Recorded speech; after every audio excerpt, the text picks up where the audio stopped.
Oh, yeah. Is this thing on? Hit it, Dave.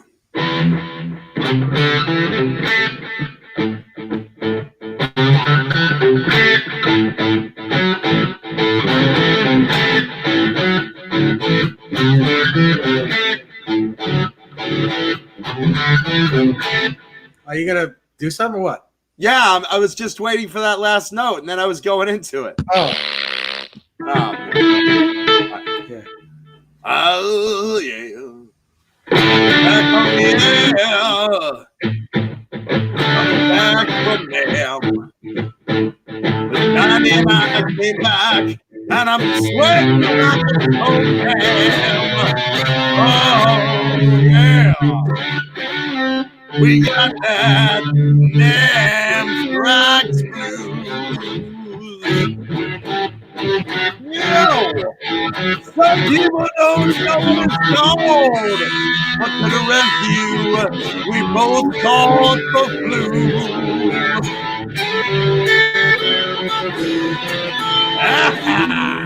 Yeah. Anthrax blues, baby.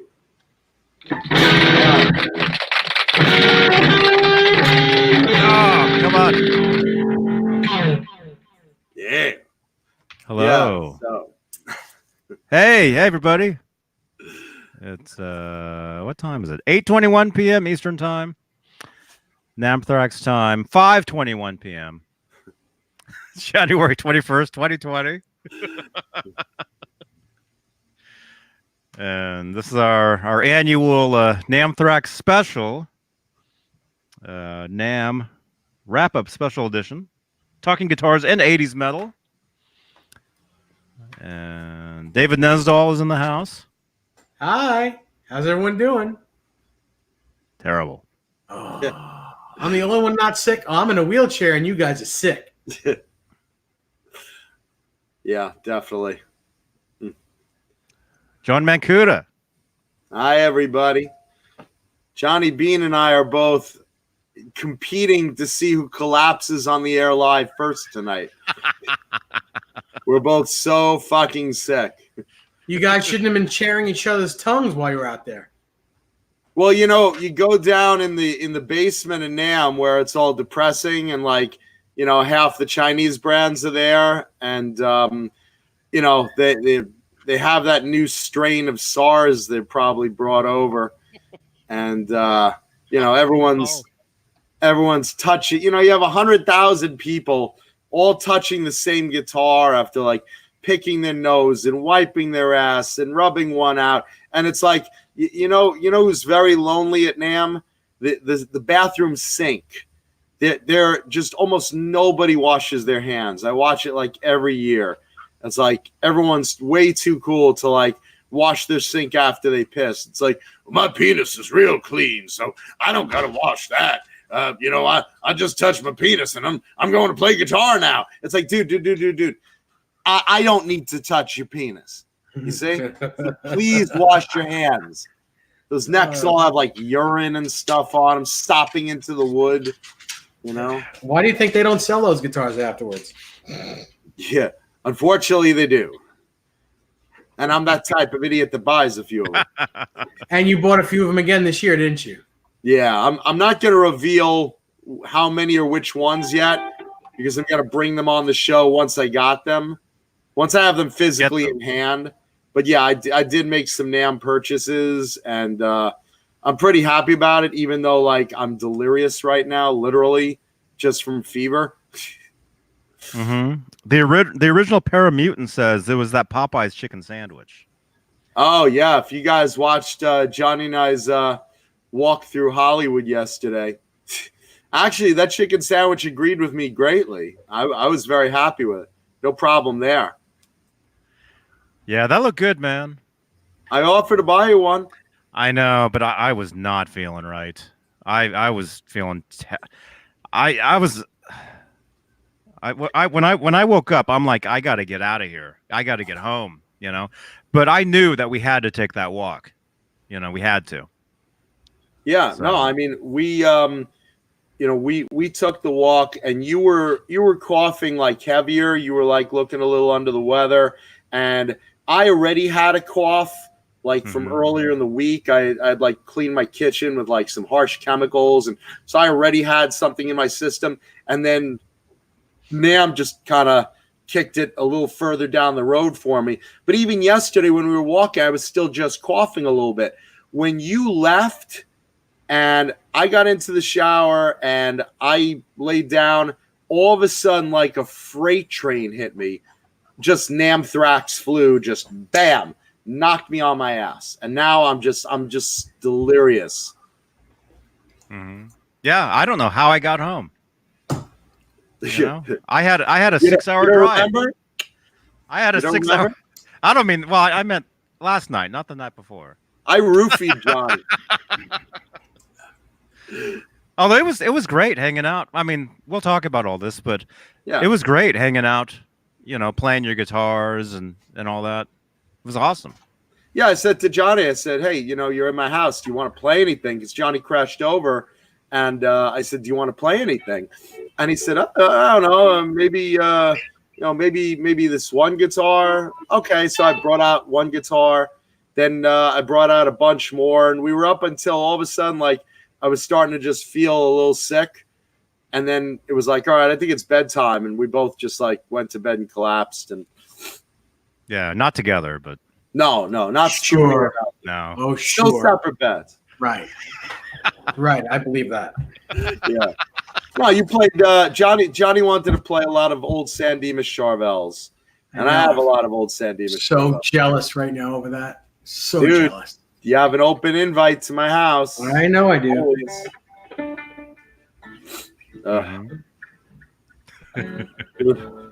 But here we are. We're sick. Well, 2/3 of us are sick. One of us are in a wheelchair. But we are here because we love and appreciate you. Yeah, that's right. We play injured. We're fucking real football players. We play injured. We're like veterans.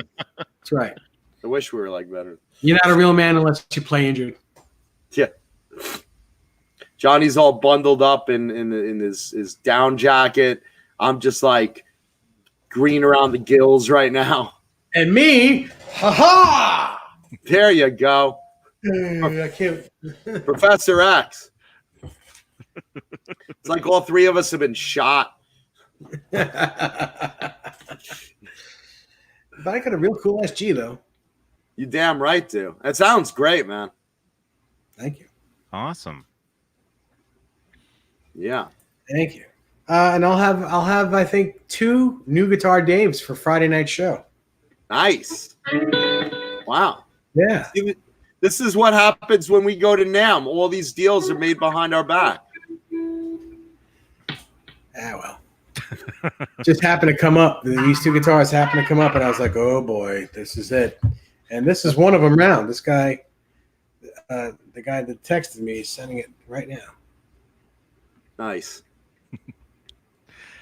Yeah. Nicholas, yeah, I'm going to talk about Kramer's at NAMM. We're going to talk about all sorts of brands and things we played, things we saw.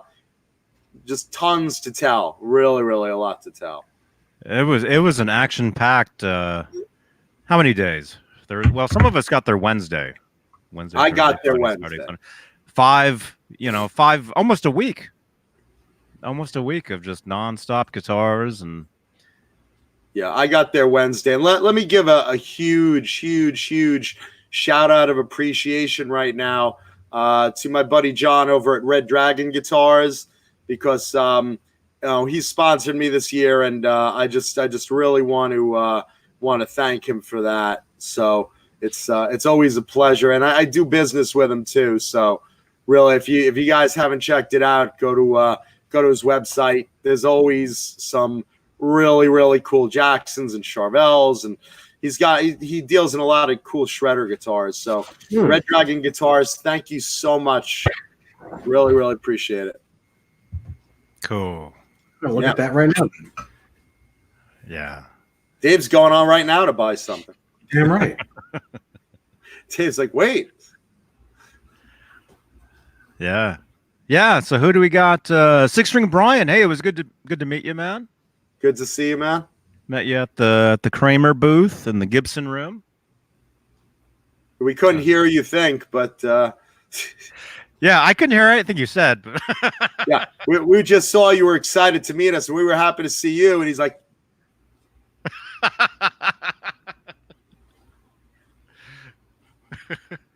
yeah, he couldn't hear anything because Gibson had a huge stage, and they had nonstop bands playing, lectures, all kinds of stuff going on.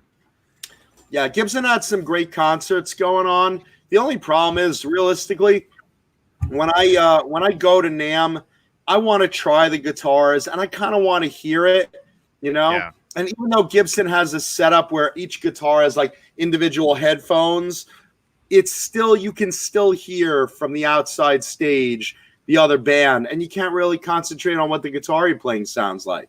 So, yeah, and if you want guaranteed NAMM tracks, put on a pair of headphones at NAMM. oh yeah. Yeah, You just lick them first. You might as well just lick them all over first. Just, go to the microphone section and test them out, you know. yeah, just kind of deep throat a big fucking microphone, and you know. I hear that. Yeah, but think about it. Every guitar that you pick up, how many people do you think are there? 100,000? Is that about right? Well, I was telling Dave, you know, somebody messaged me earlier, and I think they were saying, "I can't believe we didn't see each other." And I was telling Nesdal, dude, unless you tell somebody to meet at a certain place at a certain time, you're almost guaranteed you're not going to see them. Oh yeah. I mean, totally. there's at least, I'm going to say 1 million people. No, it's not 1 million. No. 1 million. What do you? You're like McDonald's, over 30 billion served. No, if anything, I mean, if it's as big as Comic-Con winds up being about 300,000 people. If you think it's about as big as Comic-Con, then that's 300,000. I think it's probably more like 200,000. Maybe I'm wrong, because that is a very big place. But yeah. So let's even say between 200,000 and 300,000. You're not going to run into people casually. I mean, sure you will, but like you might. Yeah, it's a chance of it. Like Jay Turner in the chat here, he says, "Found me by some unknown luck." Yeah, great to see you, Jay. Yeah, well, Jay actually has been stalking you. He's got a GPS in your shoe. So you're wondering how Jay keeps running into you. He's like, "Oh, Johnny Beane. What a coincidence. Hey, buddy, want to go have lunch? Sure, yeah, let's do that." And then the next day, boop, boop, boop, boop, boop, boop, boop, boop, boop, boop. Oh, hey, Johnny Beane.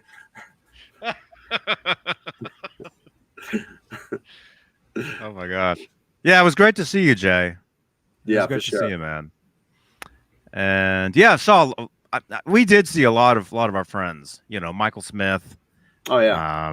JJ's House of Jams. Caleb was there for a couple days, I think. Zim's Guitars. Yeah, Zim's Guitars. Which, by the way, thank you again for the T-shirt. And yeah, the T-shirt I didn't wind up getting on the second day. Thank you, man. And if you guys want to see, you know, some of the aftermath of NAMM, I'm coughing up phlegm in my sink. I'll take photos and post them in the Discord. Is that what you meant? No, but you can do that. But no, I meant we streamed 2 of our dinners. Yes. So you ate dinner there every night? We had dinner at Mari's Italian restaurant, where that's my favorite little go-to hangout in Anaheim. It's right across from Disney, and I know the family that owns it, and they're just great. The food's good, the service is good. So I always gather up the crew and we eat there. You know, and the only day we didn't eat there was Friday, because it was just too close to the concert times. So we just kind of skipped dinner. But we had a big dinner on Thursday and a big dinner on Saturday with everyone. Mm-hmm. And then a couple of us met on the way out on Sunday.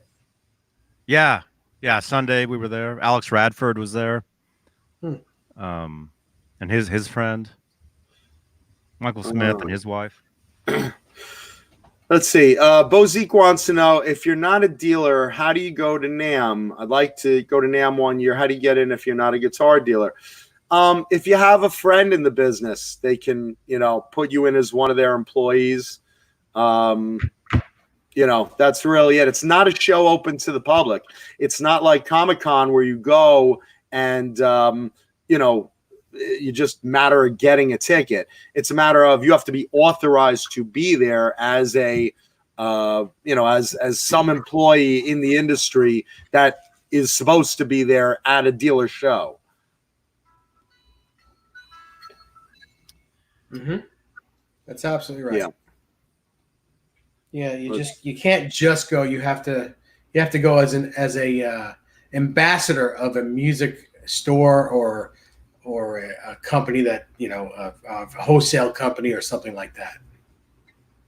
Yeah, and you may have to do some work there. I mean, I know for Red Dragon, the guy did me a favor and he couldn't go. So yeah, I took photos of a lot of booths for his website and a lot of guitars and so you do the right thing if someone sponsors you, Jim Nicholas wants to know, did the store call me back on the job application, the shawarma store that I applied for a job yesterday? So far, no, but I'm hoping. That was great. I don't know if you guys caught all the audio, but I said to the guy, I said, so you have a register. Can I work the register? And he's like, yeah, you could work the register. I said, it doesn't matter, my criminal record. No, we don't care about that. I said, oh, good. Because, they used to call me the skimmer at my last job. And I even drink skim milk, and I see you have knives. I've worked with those. And, it was a lot of fun yesterday. But no, they haven't called me back. Not yet. We'll see. I'm hoping. Mm-hmm. Yeah, that was a lot of fun, man. Even though I was feeling like hell, Johnny kept putting the camera to the ground. Oh man, I didn't want to get beat up. I did. Yeah, you know what I thought though? I thought about this later. I thought, when you go up to those people, you should say, "Hey, can we interview you?" And that way they'll want to talk. Then they're on their guard, It's like when I just casually walk up to someone to screw around with them, it's, if they just think this is like normal, something's going on, they're totally off their guard, But no one's gonna, Johnny, I'm 6'4" of pink. No one's gonna fuck with us. Right. I mean, they think I'm crazy. It's not they think I'm tough. They think I'm crazy. Mm-hmm. Real quick in the chat, 5150 Fly Guy says the SG is so versatile, especially with pedals. A little weight and balance issue, though. Actually, not with this one. This is a custom shop 61 SG. And the tuning pegs on this are the original Clousons. It makes the headstock very light. So this one doesn't have the old headstock type thing where the headstock's too heavy. Yeah, this one is it's balanced. Even with a strap, it's very balanced. Nice. That's cool. Yeah. And Dave knows how to play. Fruitcake Tony, yeah, you know what it is? We weren't going as far up as the Troubadour, the Whiskey, the Viper Room, or any of the rock clubs, the Rainbow. We weren't going that far. Those are all up at the Sunset Strip, way up in West Hollywood. So that's like a drive, not a walk. We were just going up to from my house just to Man's Chinese Theater. Yeah. And plus, we had walked for like 4 days straight, all day. 5. Or 5. So our feet, well, I'll speak for myself. My feet were crazy. Like I said, I don't know how I got through that walk, but I knew that we had to. And then, yep. It's funny. Blank Palette too brings up pink Kiesels. I actually did go over to the Kiesel booth. Mm-hmm. And the first thing I expected was Jeff Kiesel to walk over to me. No, not you. Get over here. Get away from this guitar. Hey, I know you. Does he even know who you are? Oh, I'm sure they know who we are. Kiesel, come on. Where do you think those 3 to 5 thumbs down every week come from? That's the Kiesel staff. Yeah, well, whatever. No, they definitely know who we are. There's not a question in my mind that they know who we are. But they did have some pink Kiesels there, and was Jay's there? Huh? Yeah, I was looking to see if I could spot Jay's specific ordered guitar, and I couldn't. But they did have some really nice colored pink guitars that I wanted to play, but it was so fucking packed, because they have like one every day they have one endorsee playing at the booth, and everyone's got their camera hanging up, and you can't really walk in there, much less hear yourself play. So I didn't even get the chance.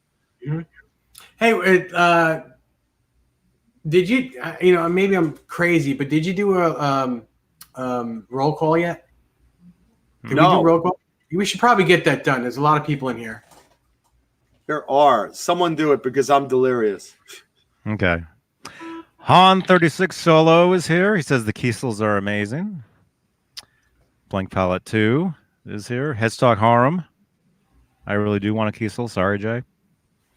Hey, if you like it, Yeah, listen, we don't have a problem if you want a Kiesel, okay? As long as Jay got his justice and is all whole and he's done with them, we don't care if you buy a Kiesel. That's fine. If you like it, play it. Absolutely no judgment on you guys. Yeah. Yeah, and I walked by the Kiesel booth, although I kind of put my collar up. I walked by just in case, And listen, I'm sure the Kiesel guitars are very good high-end guitars. We're not questioning that. The only problem that we have with that company is that they didn't make good on something that Jay ordered. That's all. Right. It's not that the guitar was a bad guitar. It's just not what he ordered.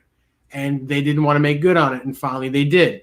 It was the customer service is what it was. But their guitars, I'm sure, are great high-end guitars. And if you like that type of guitar, there's nothing wrong with getting it. Yeah, and they had a nice looking display. I'll say, I mean, they got on the bandwagon of doing like some 80s colors, some neon pinks, a rainbow crackle, some sort of purple swirl. The finishes were very nice from what I saw. I just didn't get a chance to play them, just because he kicked you out of his booth. Because he kicked you out of his booth. Don't lie. I was literally waiting for him to recognize me and just say, hey, not you. just like parents of any girl I've ever dated. So funny. Dad, I want you to meet John. Hey, Jasco. Not with my daughter. Right. And CHS Guitars, how you doing? CHS, yeah. Nerd Halen. He was there. I saw him a couple times. Yeah. A few, did you? Vistalite 1972 is here. Caleb was at dinners with us. Rico B is here. Mike Nace, Brett McCord, and the rest. Yeah, you named like 5 people. I only name like whatever. You got to say something in the chat for me to see your name, because otherwise it's. This is the NAMM roll call. We're trying not to faint live on the air from being sick with the flu. So we're just Hugh Caldwell, Headstock Harem, and the rest. And the rest. Hugh Caldwell says he wants to go on the Dave Nesdal and Jay Hannon tour. Well, wow. Come on over. If you're in New York and you want to come by, give me a holler. When is Jay in New York? Well, for my wedding, he is. Oh, well, that's true. I'll be there too. Yeah. Caleb likes the clam chowder at Mari's. A lot of good reviews for that clam chowder I pushed into everyone. I don't like clam chowder at all. That's why you weren't invited. I would have eaten everything else, just not the clam chowder. Oh. Jeez, so many. What about the man chowder? Well, isn't that what the clam chowder is? Get a spank you up a bunch of sea cucumber chowder. I love that. Sea cucumber? Sea cucumber chowder, baby. Yeah, no, we had some really good dinners. There were like 15 to 20 of us at a time. It's good stuff. It's good stuff. Look, you're there with friends and good food, and you're all talking about guitars and having a good time. What's better than that? That's what you go to NAMM for, is the camaraderie and seeing all your friends that through the year you talk to online. That's the best part of NAMM, seeing your friends. Yes. Mm-hmm. Yeah. Absolutely. Yeah. And actually we'll show some of this. I'll show you guys some of the dinner. Oh. We had it with some fava beans. It's very funny. So, John, Jeremy DeNovo says hello. Tell Jeremy I said hello. Jeremy's a good friend. Good guy. Amazing Very good guitars. Guy. Another guy with an amazing guitar collection. And good taste, and he's a good guy. Yes, he is a very good guy. I actually got a chance to talk to him on the phone yesterday. We talked for like an hour, and it seemed like I was talking to myself, but with a Southern accent. You know what I'm saying? When like a guy has so much in common, it's like, am I talking to myself? It can't be, because he's like from the South. You know? Hey, Southern hospitality is not overrated, man. It's amazing dude. Amazing. He showed me pictures of a lot of his Strathead Charvels that are just crazy good. That's cool, man. I'm just looking there. The talking in the chat about the Pia. I mean, we went to see. Obviously, we went to the Ibanez booth. That's one of the booths we went to.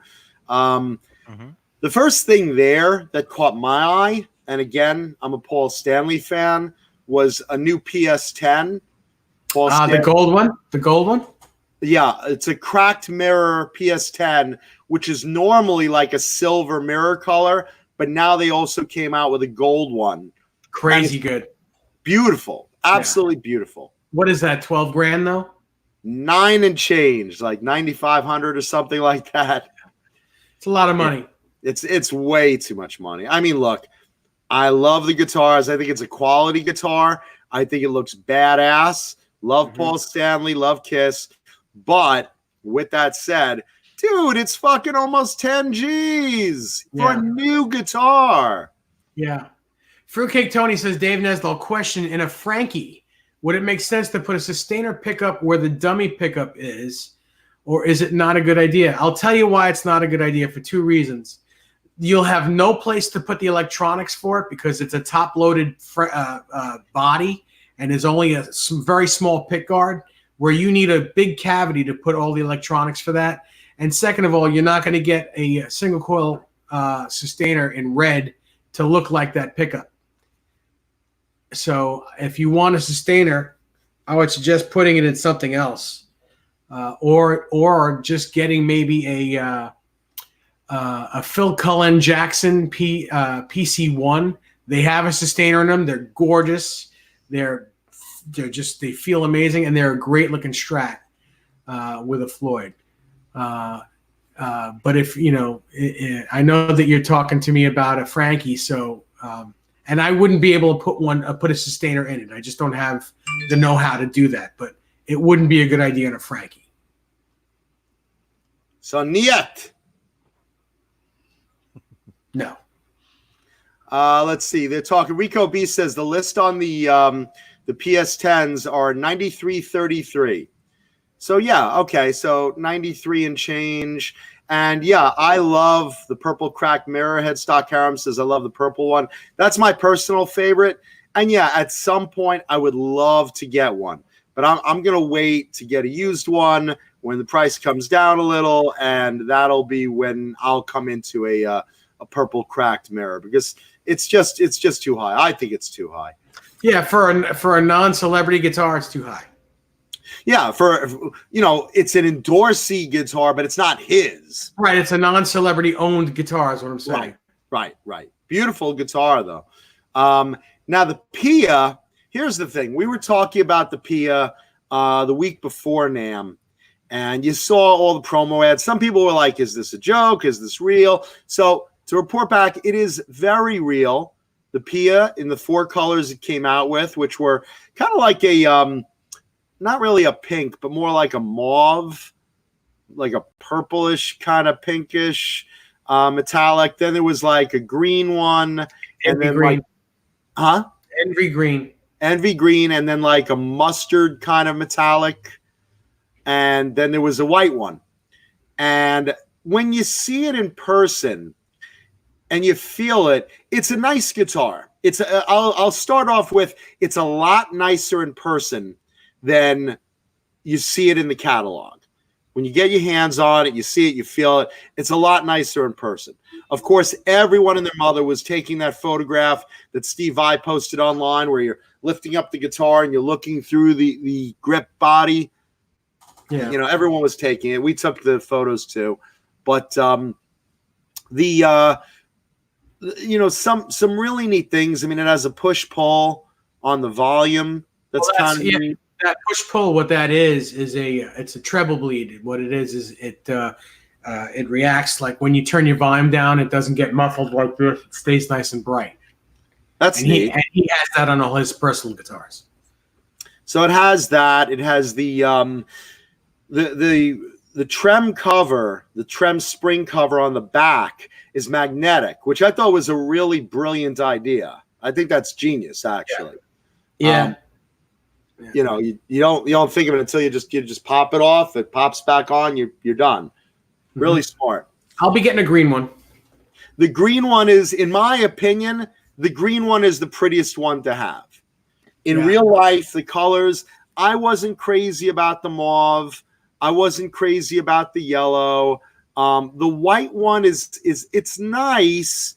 And again, you have the inlays on the white one are white, you know, versus the others, which are kind of that rainbow color.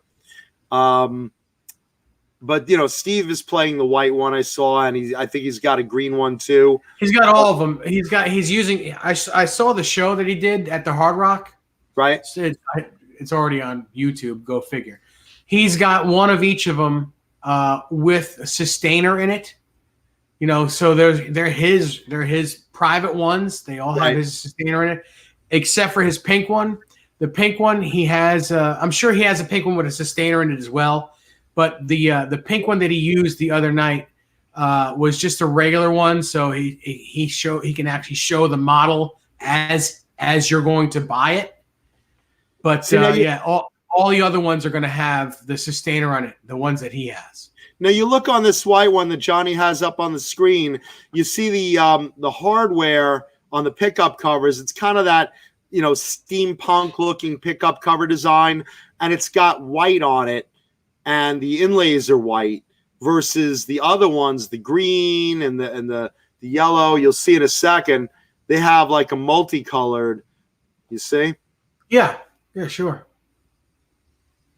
See, now that's just like regular full gold, which is what the other colors have. Then the inlays. I think those are beautiful. Those knobs are beautiful.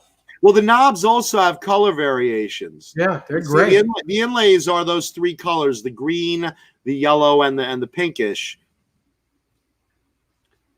You see? And then the knobs have their own little, you know, color distinction. Also, the trem arm seems to be like a I don't know if it's a Kevlar or it's a carbon fiber thing. It's carbon fiber. I have them on all 3 of my Ibanez's here.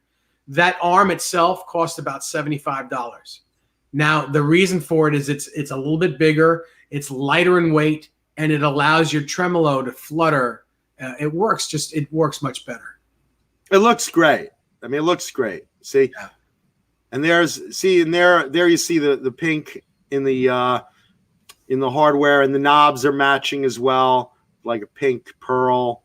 So they have little distinct differences among them, but they're better looking in person. I have to admit, I'm still not crazy about the style of monkey grip. You know, I'm still not. I just don't see it as really functional. It just feels weird. It looks kind of weird. But the guitar itself, otherwise, you know, maybe you'll have to get used to that, those pickup covers, which I'm not a fan of. But the rest of it feels nice. You know, it feels like a high-end gem. I mean, that's basically what it is. Mm-hmm. Yeah, I agree. And again, you know, I don't mind. I don't mind the new see-through. I'm not going to call it a monkey grip because that's not what it is.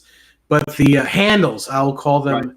I will call them flower petal handles because that's what he calls them. Okay. I don't mind them because they're cool. They're cool in themselves, and they kind of look like some sort of yin and yang thing because they're polar opposites. What bothers me is the pickup covers and the gold screws in the black plate. I think the gold screws are just a bit too much on the pick guard. So I think they should have been black screws just to cover up, you know, so you don't have to see so much gold. It did a lot of glitz on these things. Yeah, but Again, other than that, flashy guitars. there's a lot. He's offering a lot more on these guitars than he offers on the Gem, just in the treble bleed alone. And you know, to be able to get the limited colors, which I couldn't get back in 1987 when it was the first time around. I just was too young to have that type of money. Right. So now it's a little bit easier for me to buy something a little bit limited now, since I'm a little older. So yeah, I'm glad that he put them out, and I can't wait to get a green one. Yeah, like I said, it's a lot better in person than that initial looking at the catalog, because it's such a shock to see a different design on a guitar that's so beloved. Yeah. I need to go back for one second. Blank Palette 2 said a little while ago that RIP to all the Frankenstein builders when this new Frankenstein comes out. Now, I'm sure that Frankenstein that EVH is putting out is an amazing guitar, and it looks really cool.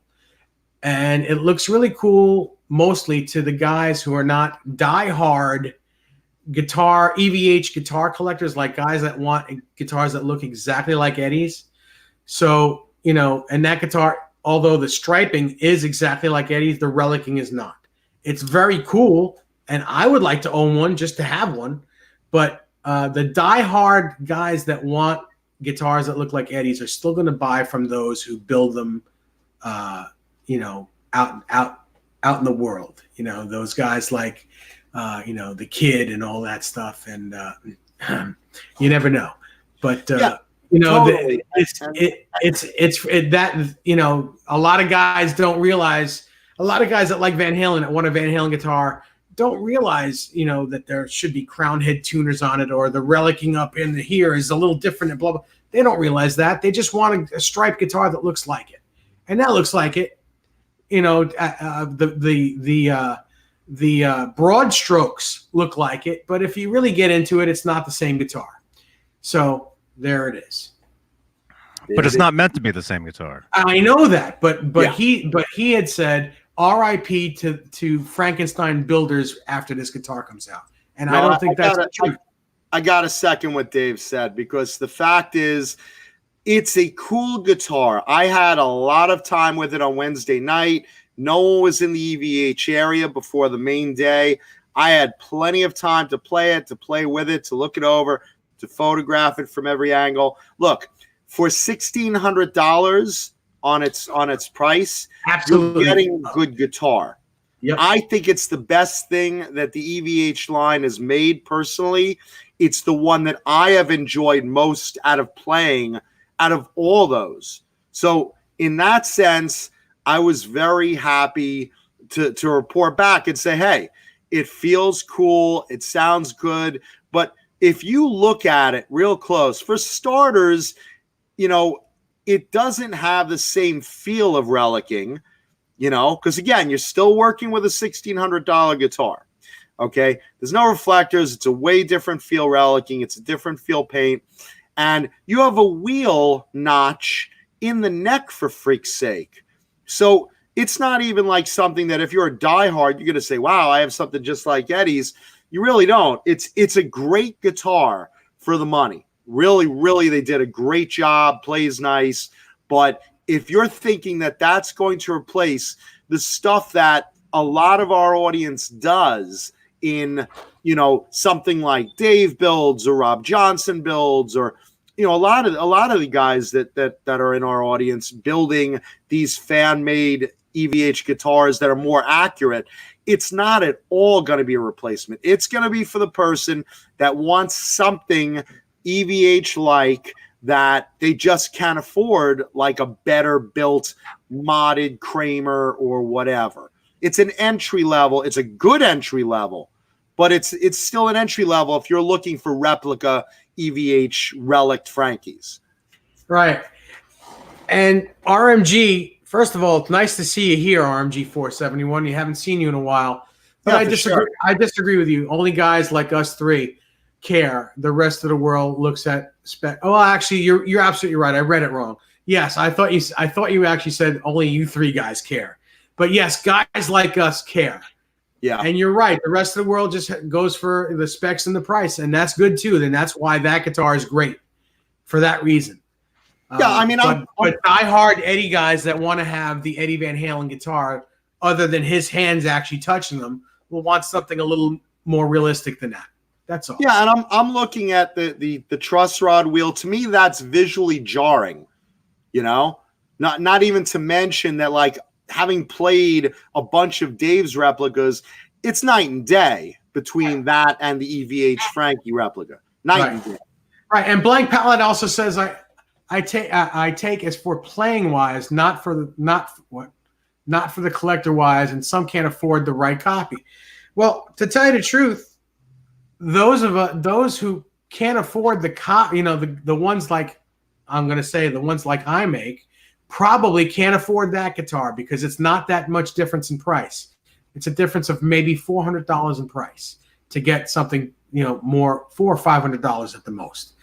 So, but that guitar, like I said, for people that don't want to spend the extra money and that don't know the difference, that guitar is absolutely perfect. And again, yeah. I would own that guitar knowing that I already have one that looks like Eddie's real one. I would still own that guitar because it's a cool one to have. It's just a cool guitar. You can buy the reflectors and add them yourself. You can put a 1971 quarter on it yourself. The only thing that's going to be different, and you can always put a different neck on it if you want, but that kind of defeats the purpose of having that guitar. Right. For all that money, you could have just bought someone building you the right one. I mean, again, just remember this. At the end of the day, you're going to get what you pay for. And even if it's a matter of a few $100 makes it a little more realistic, a little more better sounding, a little more better feeling, you're still going to get exactly what you pay for. If you want to come in at entry level and have a really great guitar that's really well playable and looks good, you should start off with this. Absolutely. But if you want something a little more replica wise and whatnot, and you want to put a little more money into a better pickup or a different neck that's not, you know, obviously modern, or reflectors or whatever you want to do, that's up to you. But this is a good entry level Frankie. It played very nice. Yeah. Hugh Caldwell, I will get to your question in just a minute after we're done on this subject. Real quick, I got to jump real quick to Fruitcake Tony. Yeah, if Paul Stanley was at NAMM and played Detroit Rock City on that gold cracked mirror, would I hand him $9,600 for it? No. Love Paul Stanley. I don't care if he played it for one song. I'm not into those guitarists that, like, I play it for one song, I sign it, and then I sell it for a lot of money. No, if there was one that was like one of his ones in the 70s, like from the Kiss auction in 2000, sure, I would pay money for it. But I don't care if he played one song on it or something. Well, hang on. Let me ask you this. You know, Ibanez made him the last tour. Ibanez made him like 15 guitars with all the country's flags on them that were his, and he played that country's flag in that country. Okay. Would you buy one of those? Not really. Okay. Not really. I mean, the idea that he had 15 of them doesn't really turn me on the way it does when someone has like 4 main guitars and I'm getting one of those very recognizable, very distinct from the others main guitars, you know? That's just I get it. And RMG, thank you, because I actually, when I first read your comment, I thought you were going the other way, that you would rather have the EVH one, and that's fine too. But thank you for the compliment. He says, yeah, and I mean, thought you were going both ways, so I was going to change the subject entirely. So Hugh Caldwell asks if SG guitars are brighter sounding than Les Pauls because they're thinner and they're lighter in weight. I wouldn't say they're brighter. I would say they're a tiny bit thinner in sound, not as thick. But as bright, no. I think this guitar. I don't think it's that bright sounding at all. And I have the same setting for my Les Paul. I think that it's just a little thinner sounding. That's all. I mean, if you want a bright sounding guitar, get something with a maple neck. I mean, that's not going to be that bright. That's going to be warm and rich, but not really bright. Yeah. I totally. If anyone is thinking about buying SGs, I recommend them. The 61 reissue, or if you want to get a custom shop, which is a bit more money, but the Gibson USA 61 reissue for $1,800 is really good. It's a great guitar. If you get the 2019 or one from this year, they are even at 2018, they are fantastic guitars. They stay in tune really well. They sound great. They're really comfortable. I love this guitar. I absolutely love this guitar. I can't say any bad things about it. Cameron Brown makes a really great point on the EVHs. He's feeling bad for the people that spent $25,000 on the Fender replica that they put out. Remember, like the one we saw at Music Zoo? Yeah, I know. I get that, but again, that even though that guitar isn't as close for $25,000, it's not as close as say my build or some of the other builders that come out.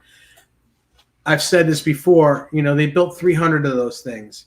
Where are you going to get 300 sets of crown head Godot tuners? You're not going to find 300 sets of vintage tuners to put on a new guitar. You can find them here and there. That's why I have a set on mine. I only built one guitar for me.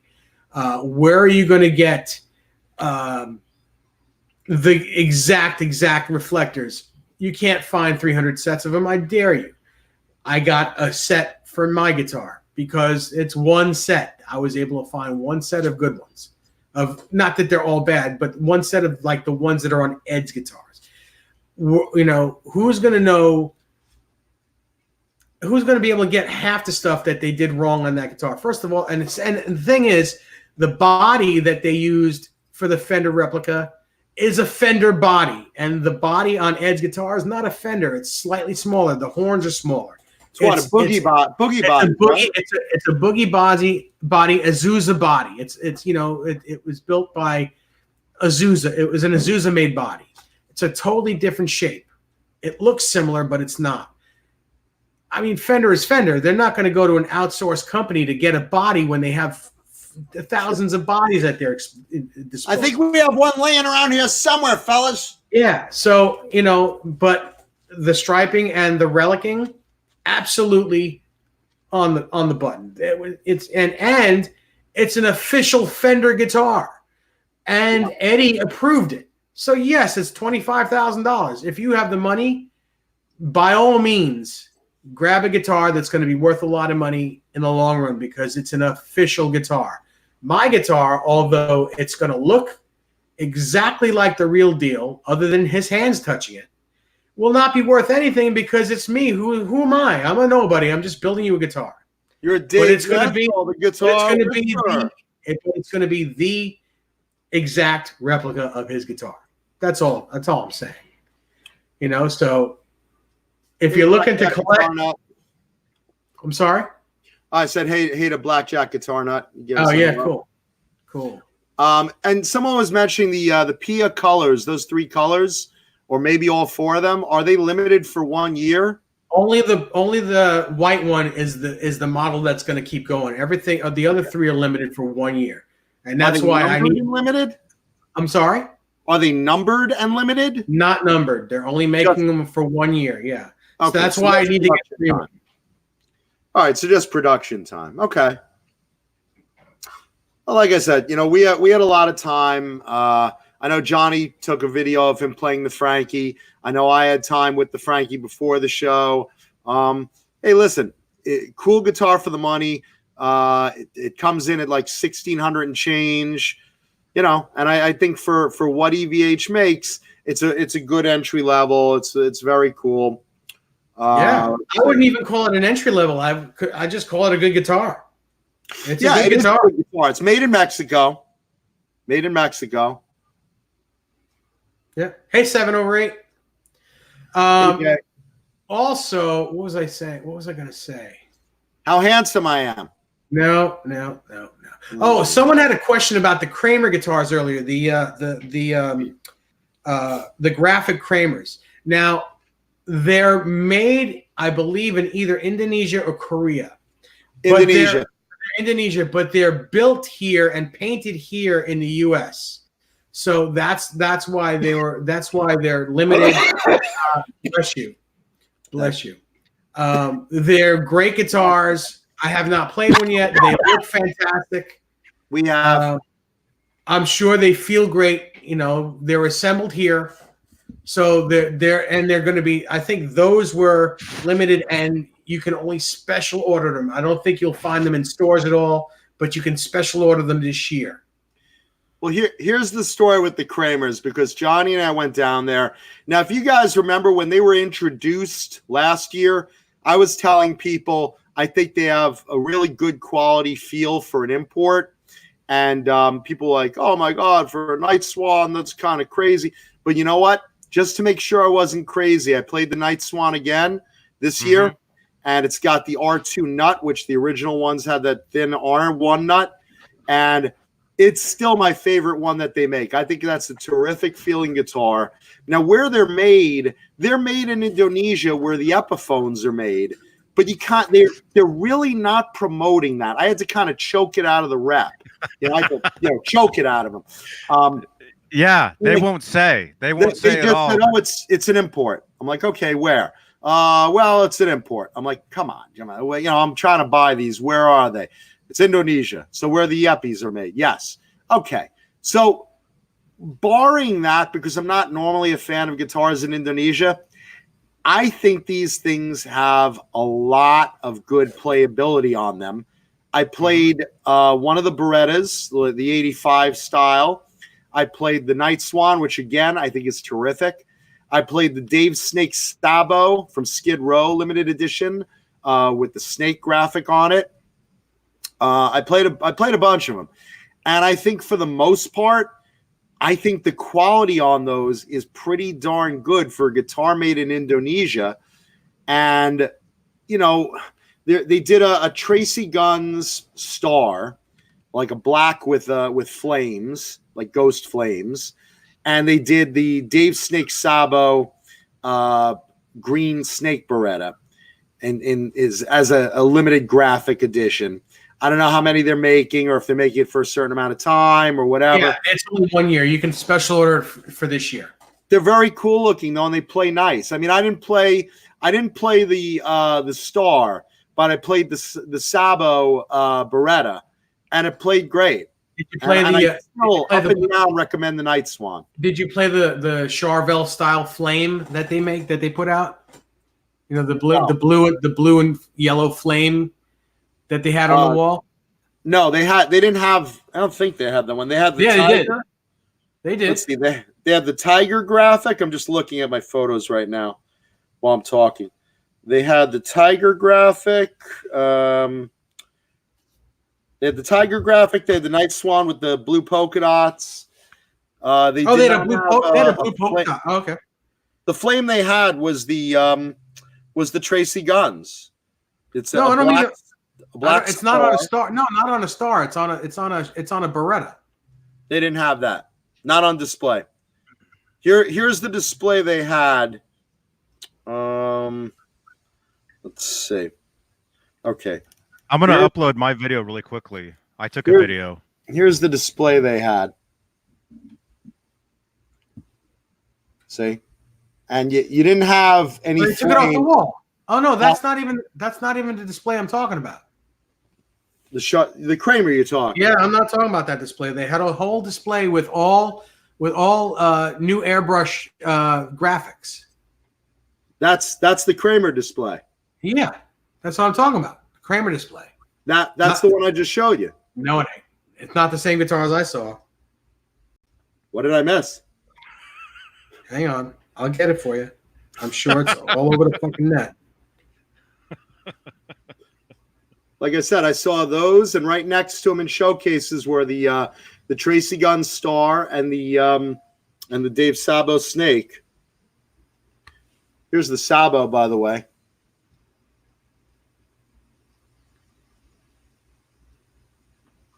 I can never get these fucking things up. Yeah, it looks great from there, man. Kuda. Great. Bring it close and pull it back slowly. That's what my parents should have done. Yeah, I can't get this image. But I'm dying to know what you're talking about. Let me get it. Let me find it, and I'll show it to you. Please. I had a whole bunch of custom graphics. The whole wall was all custom graphics. I mean, we were in there. I didn't see anything. Not unless they got taken off, after they got sold, because I know that those sold right away.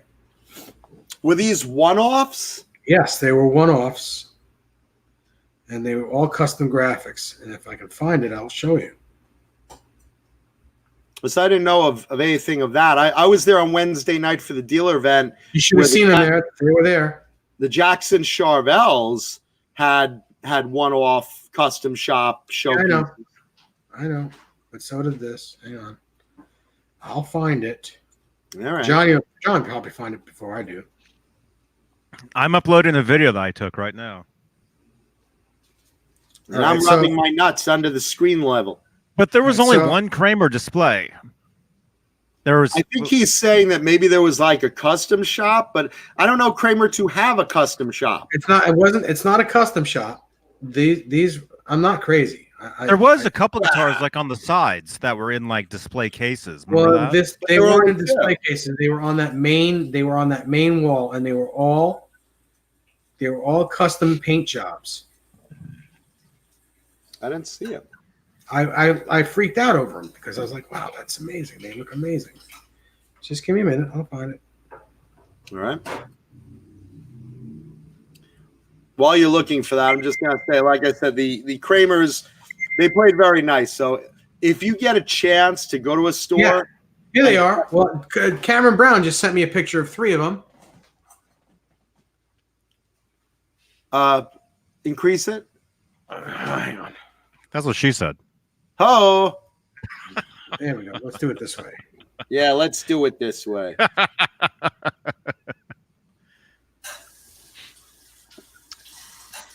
Oops, sorry. Can you see that? I see it, but I didn't see it there. There was like 6. There were like 12 of them. There were 12 of these different paint jobs. They're all custom painted, and they are all assembled in America. These were different guitars than when you're showing me. So wait, they were made in America? They're not made in America. They were also, I believe, made in Indonesia, but assembled in America with all better parts. With a real Floyd American pickups and painted and specially painted. I did not see anything like that while we were there. I think he's going to send me another picture here. Hang on. Send me whatever you have, because I'd like to see those. I'm very, very curious. Yeah, I don't remember seeing that either. I mean, we were there. And here's a picture of people holding them. So hang on a second. I'm going to send them to you guys right now. Hang on. Thank you, Cameron. Well, let me play. Let me play what I got here. Maybe I saw it. I don't know. But yeah, I don't understand. You guys now have the photos. What is it? Oh, hi. You guys now have the photos. Okay, so you sent them to my Facebook? Let's see. I sent them to you and Johnny on Facebook, yes. Okay, let's see. On Messenger. Okay.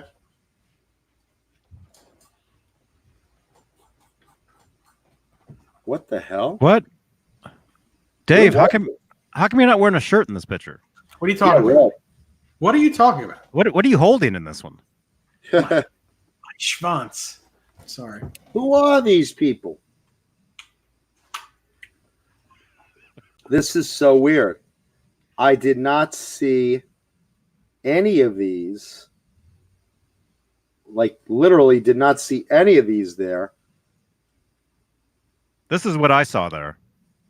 Yeah, well, what you saw and Same what display I saw. Yeah, different. It might have been on another day, but that's not what I'm talking about. Ah, the pink one looks nice. No.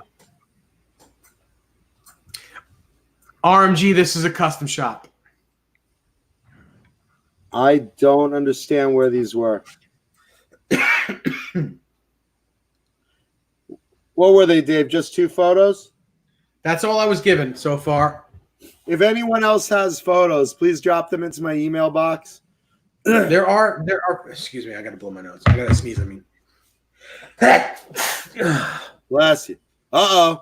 Long distance anthrax. They're contagious on the air. Whatever. I do not know where these puppies were. Alex Radford says he didn't see them either. Well, I'm not dreaming it. You sure that was this year? Yes, that was this year. Oh, No, they would have been this year. I would imagine. That's when they said they were doing all sorts of graphics. Hang on. I'm going to send you guys the Instagram that he just sent me. Cameron Brown just sent me the Instagram, a little video, I guess, of it. So hang on. Cameron wasn't there, right? Not that. No, he wasn't, but he's got it here. Very curious.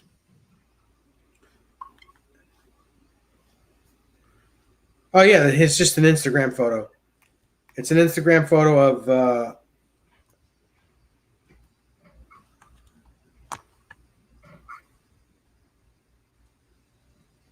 Yeah, there's a lot of photos of him. Rico B says, I think they were out in the hall.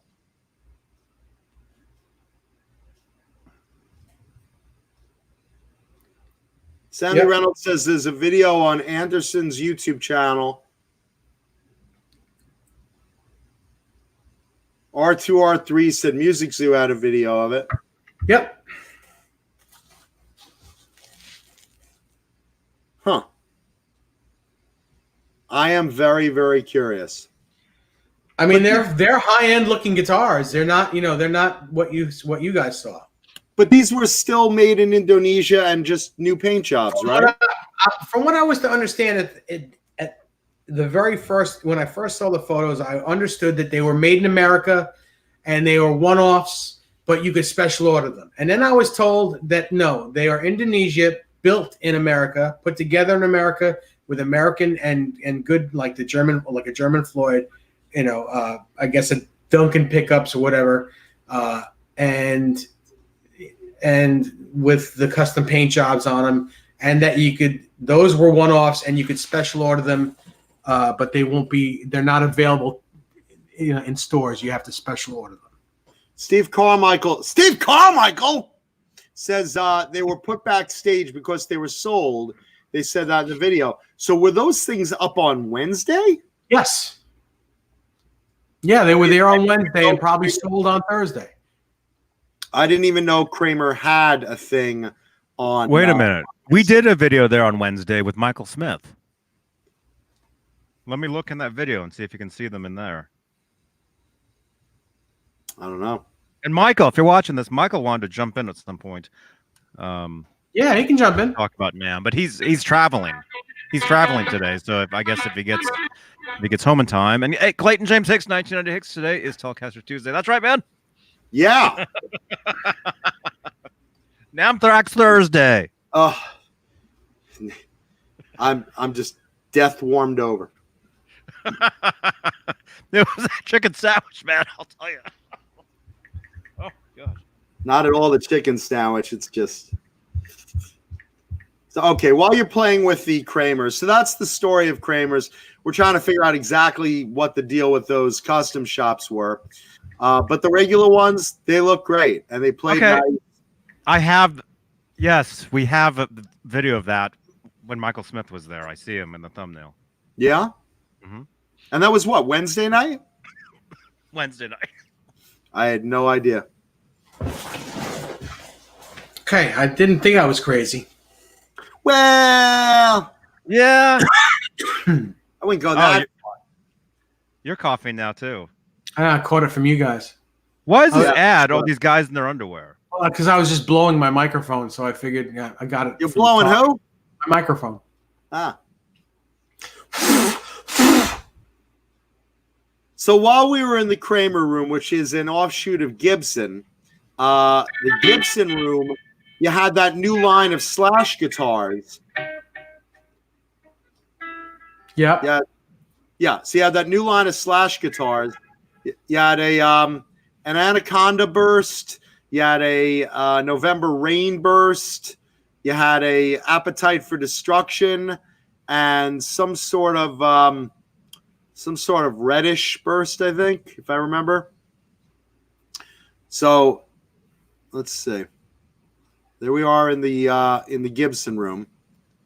Anyway, the four Slash guitars. Okay, that's where There they are. Well, wait, that's where they're gonna be to the left. Is that them right there? Maybe not. No, wait. Yes. Yes, that is them. That Okay, is so them. they switched everything out. They switched totally. That's exactly the wall we were at. Those guitars were not there when we were there. No. Wow. Wow. Yeah. Yeah. Let me see. Let me go ahead and That was there. I don't know why this is so choppy. Guy's eating. Yeah. You didn't want to miss a moment of lunch.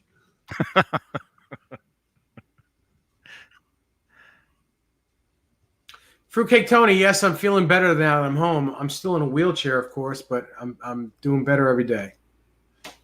John Bulware wants to know, was Michael Anthony there at NAMM?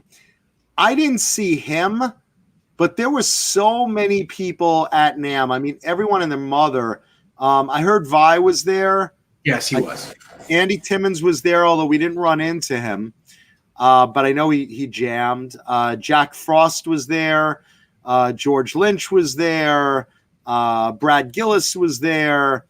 Matt Sorum was there. I mean, just a lot of people. Larry Mitchell. There were a lot of people. The Stevie Wonder's always there. He doesn't know it, but he was always there. And Michael Anthony was not there because my friend Jay Turner, when we ran into him, he said that he knew ahead of time that Mike wasn't going to be there. Paul Gilbert was there. Nudo Betancourt was there. I mean, you know, if you just look around, you'll realize like who's standing next to you. It's like, oh, you know, Michael Battisto, you know, but he's always there too, you know. Mm-hmm. There's a lot of guys that are like there every year, you know, and you know, we went to the NAMM Jam celebrating Ronnie Montrose. I had like Brad Gillis facing off against George Lynch together, and I mean, it really, really great stuff. Yes, Larry Mitchell was really there. We ran into Larry. Mm-hmm. Yeah, I saw him. Yeah, no, we took photos with Larry. But there's a ton of people there. I was waiting for Phil Collins to have a rematch with Johnny. just waiting to see, hey, there's that Johnny Beane guy, and just run up on him and shoulder him, you know. You know, the Iron Maidens were there. I saw Courtney Cox. Tone King, our buddy the Tone King, was there. Mm-hmm. I just shared his picture on Instagram. Yeah. He The one in the picture. bathtub? Huh? The one in the bathtub? Anyway, the Slash Les Pauls, I'm not a big fan of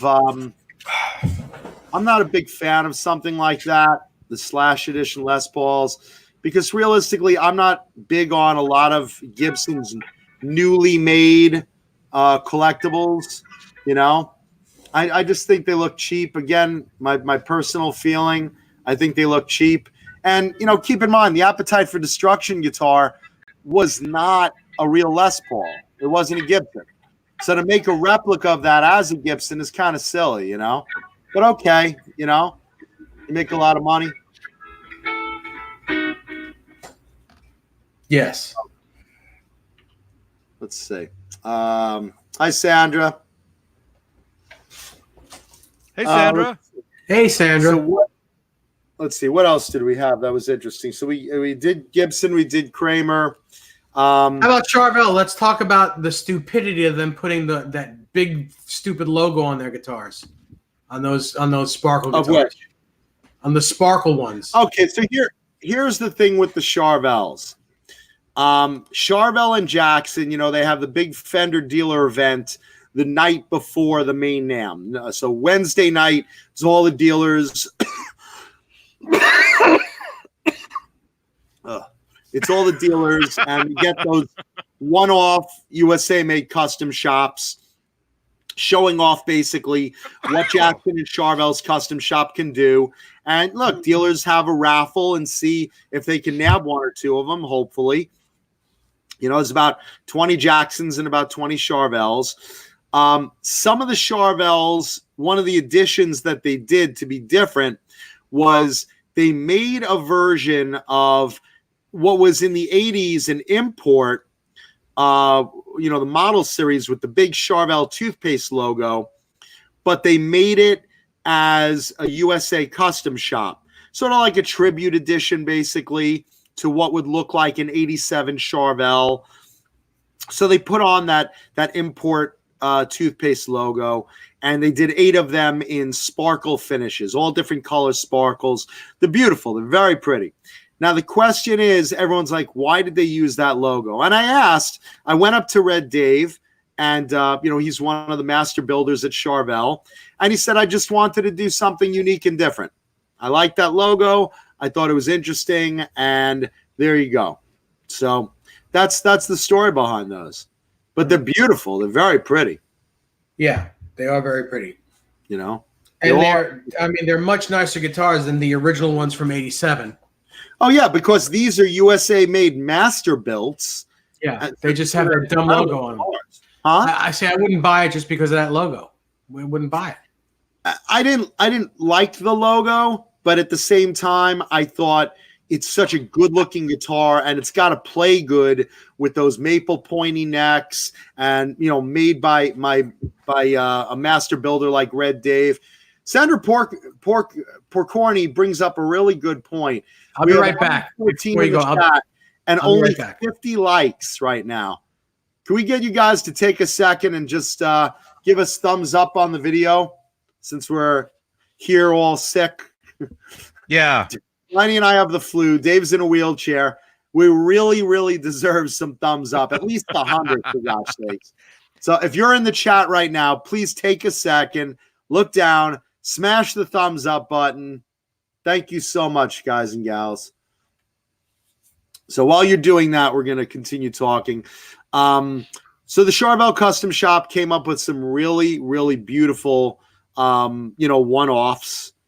Aside from those sparkles, they had a couple of splatters. They had some pretty roads from the Jackson side. They really, really go all out to get these one-offs. And they're really nice. I wish that they would keep them out past that Wednesday night when they initially sell them to the dealers, because they really deserve to be seen by generally everybody. They're so pretty, you know. And they came out with this is Jackson's 40th anniversary. So for their 40th anniversary, what they did with Jackson, they came out with a few guitars you could order for a limited time. One is a carbon fiber Jackson. One is the Iron Maiden edition, which I thought was very, very cool. And the problem with the Iron Maiden edition is it's $9,000, which seems to be that popular number this year. But it has, like, you know, a 2 minutes to midnight Eddie graphic. that's pretty badass. So I don't know what they'll be on the street, but they're definitely very cool looking. Yeah, Fruitcake Tony, we will be talking about Ozzy tonight. I'm just want to get our NAMM stuff done, and then we will talk about Ozzy because Ozzy made a major announcement in the news the other day, so we will talk about that. Oh, he's. I saw that. Yeah, we'll get to it. We'll get to it. I was gonna say, is he? Never mind. We'll get to it. It would have been a stupid joke. Forget it. It passed. Well, leave that to me. I'll get it. No, but we'll talk about Ozzy tonight. Yeah, this is the 10-hour marathon. Not for me. My cute dog. We're the ones that are sick. My cute dog has underwear on. My little dog has a pair of underwear. If you're into that. My hot dog has some underwear on. Yeah, why not? We all got our fetishes now, Dave. Here's my NAMM show guitar. It's my John Mancuda show guitar. Yeah, baby. VBK. Yep. Let's see. So what else did we have? We got Charvel. Also, Charvel came out with a new version of the Satchel guitar. If you saw that, they came out with purple one. Yeah, it's a purple Tiger. Beautiful. They still make the green one, but now they also make a purple Tiger, which looked really great. What about the yellow? Are they still doing the yellow or just the green and purple now? I didn't see the yellow anymore. I think they're just doing those two now. But I'm sure you can pick one up used pretty easy, But it's a cool looking Jackson, Charvel rather. And let's see, EVH. You saw all the new colors that they offered on the Wolfgangs. Mm-hmm. And Michael Smith on display. They had 4 new colors. Oh, they had a lot of colors. More than 4. Yeah, we did a video on it before we were even there. But hey, Michael Smith, thanks, man. He just sent me a message saying that a few of us made the Van Halen news desk. Oh, cool. Right here. Best EVH videos from NAMM 2020. Nice. There's Caleb right there. Nerd Halen. There's Caleb, and there's one of my videos right there. Nice. And then a video from Michael Smith right there. Cool, man. So we very dominated cool. that. Oh yeah, that's funny. That's the mini Zach Wilde playing Van Halen, right? The guy that bends like Zach Wilde, bends his strings like Zach Wilde, but plays all the Eddie licks. Well, he's a nice guy, and he's going to come on here. So that's cool. I'm not saying anything wrong with him, but he sounds like Zach Wilde playing Eddie Van Halen. Yeah, don't badmouth him, Dave. We'll never get him on. Oh, that's bad mouthing him? I wish I played like Zach Wilde. Oh, let's see. Snickers also wishes she played like Zach Wilde. So let's see. So we saw the colors on the Wolfgangs. Johnny, what colors did they come out with? I know there was a purple one. Some nice colors. Oh yeah, there's a purple. There's a pinkish, like a silver blue, I think. Right? Yeah, beautiful. Those are the specials. Really nice. Really nice in person. And again, they play great. How's Matt Brown, by the way? He's good. Cool. Yeah, Matt was there. Yeah, that's him right there. Yep. Stop it. Video's spinning, so. I was coughing like that, so Snicker sounds like what I was doing for my flu. Yeah, but she can't hear you. And then let's see what else. The DK, the Jackson DK. I'm sorry, the Charvel DK24s. They started making 22s now as well.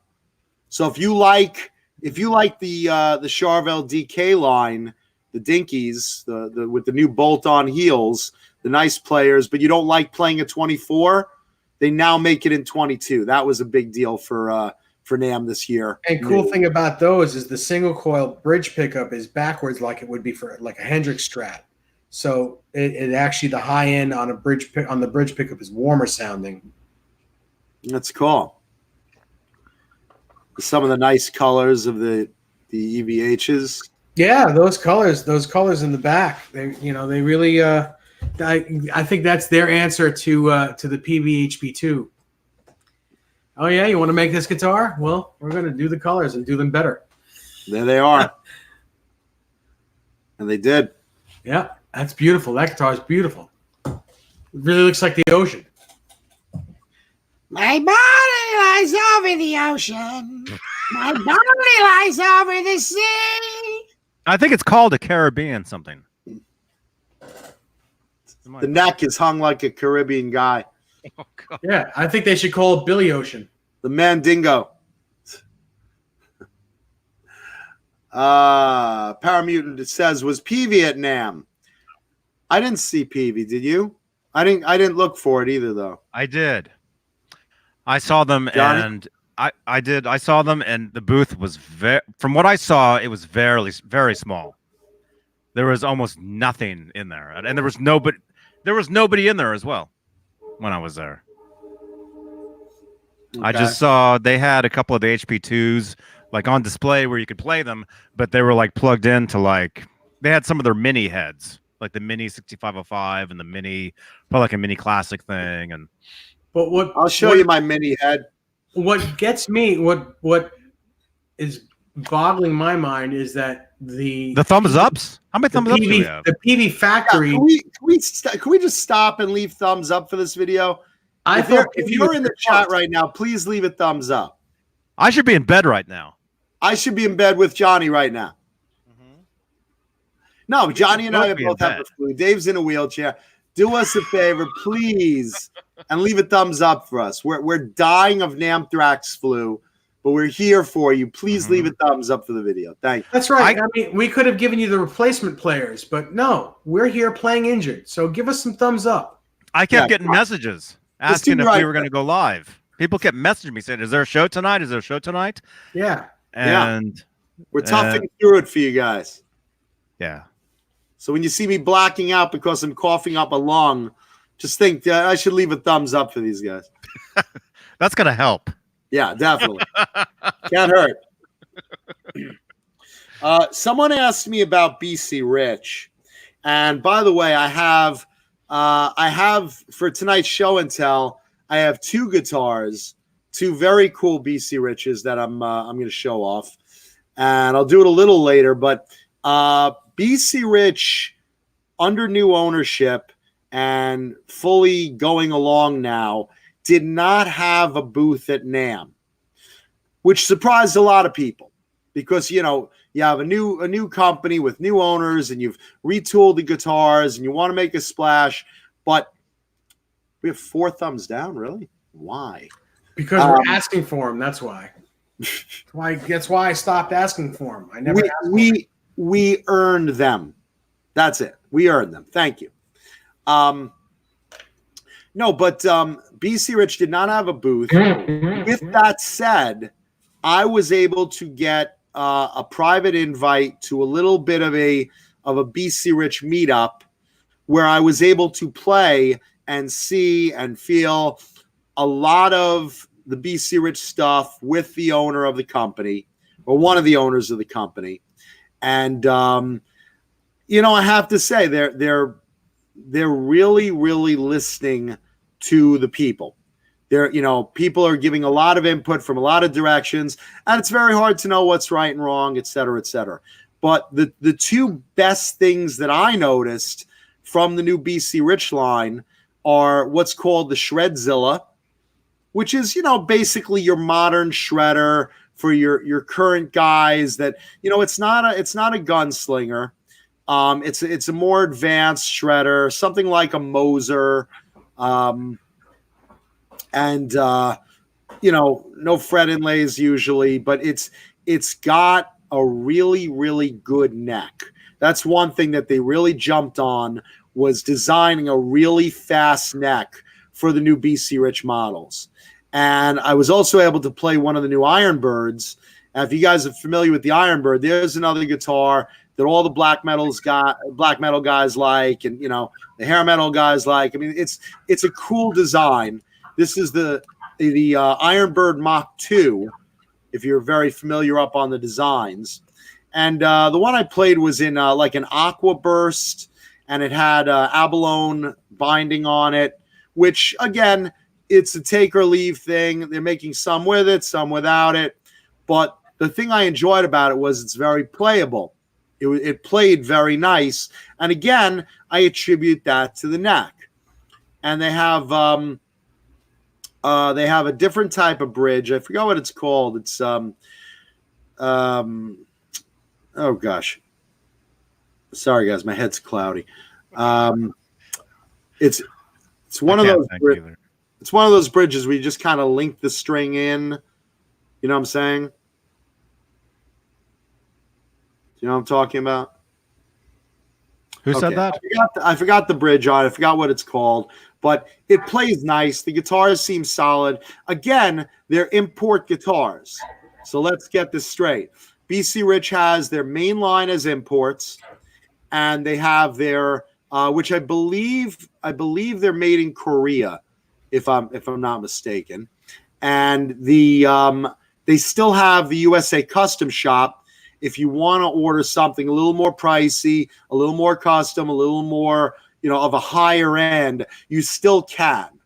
So you still have that USA custom shop, and you have BC Rich doing their main import runs.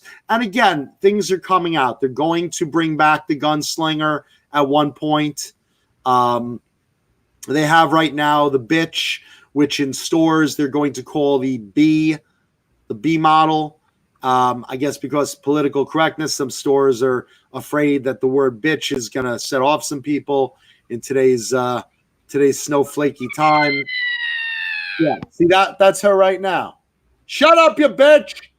Shut up! Oh no. Yeah, so they have the Warlock, they have Mockingbirds, but the big thing to report back is they feel solid. And the necks feel great. And like I said, the two I played that I really recommend, the Shredzilla feels great, and the Ironbird feels great. And, I have a lot of hopes as the company gets its footing and figures out what's going to work for them, what's not, what's going to sell, what won't, what people want, what they don't, But, so they weren't officially there in capacity, but I did have a chance to sniff around and give a little info back to you guys. Awesome. Thank you. Cool. Thank you very much, man. And look what I have. Thank you to Michael Smith. How do I do this? Is it this one? Michael Smith gave me this. Oh, yeah. Nice. Oh, how cool. Very cool. That's the 7-string that Jay wants. That's actually not out. Yeah, that's cool looking. Where the wild things are. Yeah, that's a great graphic. Who had one of those was what's his name? Zappa, Dweezil. Dweezil had a Wild Things guitar. Remember? I got a few things here I'll show you guys. Nice. Nice sticker. This thing's huge. That's what she said.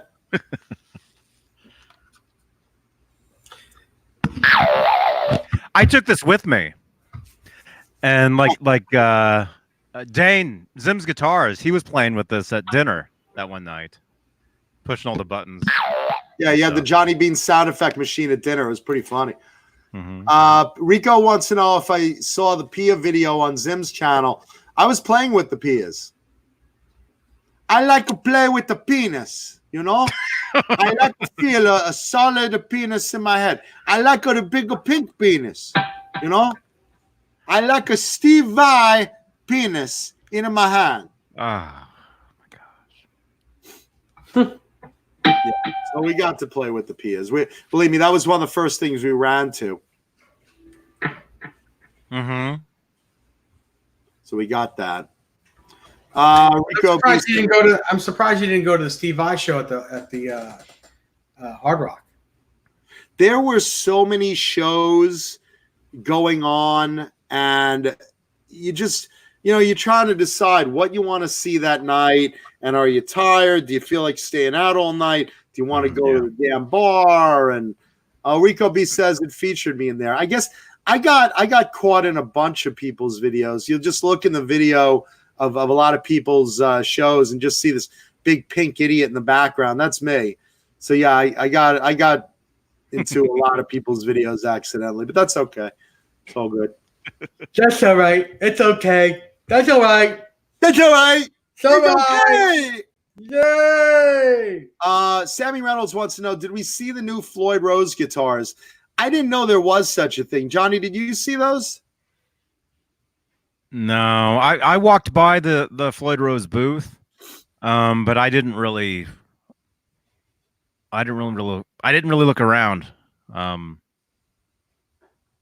So I did not. I didn't know there was a guitar to look for. Well, he's had guitars there over the years, and mostly But is it his own brand? Yeah, that's what I'm wondering.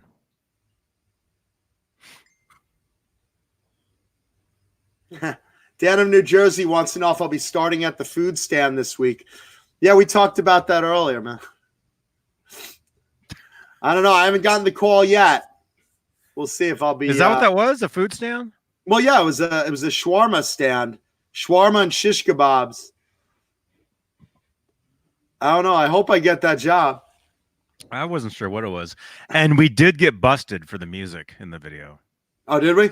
We did, but it wasn't the music I thought it would have been. It was like the music. It was like the music in Spanish that got us. Really? Like when we went into that T-shirt shop, the 3 for $10.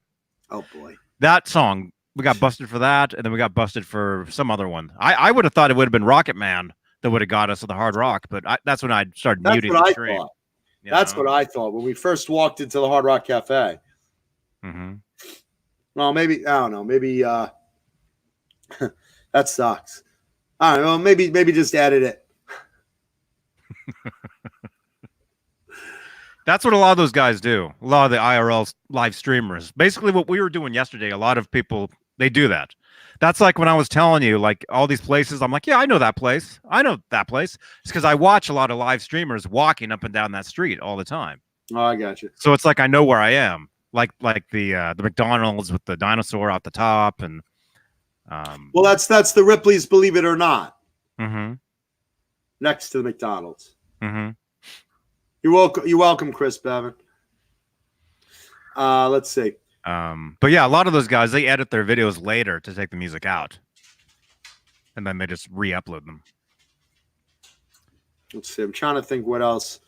Jackson, Charvel, EVH, Fender. Fender had a very cool. I think it was a George Harrison edition. Did you see that? Yep. It was like a painted Rocky. Huh? It was called Rocky. Yeah, the Rocky guitar. I think that's going to be. They didn't give you a price, but I think it's going to be another $20,000 Strat. That's really great. It was a really good looking guitar in person. Yeah. They didn't have any to play because it was on a display that was spinning. Right. I'm sure if I grabbed onto it, I'd be thrown across the room. But what I'm told is they actually used the same exact paints that was on the original guitar. The headstock it was painted with nail polish. And they actually used the same nail polish to paint the headstock. Oh, that's cool. Yeah. It looked great. They had it under black lights and stuff, and I love that stuff. Alex Radford wants to know the ESP Ouija board, Kirk Hammett. So, yeah, we went to ESP. ESP has probably one of the coolest custom shop displays. You just walk into the ESP booth, and to the right, some very expensive, very intricate custom shop guitars, all sorts of colors and woods, just beautiful stuff. And then you go to like the production stuff, and one of the things on the production wall was this Kirk Hammett EVH. I'm sorry, Kirk Hammett ESP. ESP, thank you. There you go. There's the Harrison. Now, is there only one guitar, or is that actually 10 guitar, or how many? That's like seven guitars. 7 guitars? Yeah. Wow. Yeah, that was a life-size rotating display, and you couldn't touch one. I wanted to, but they sure look good.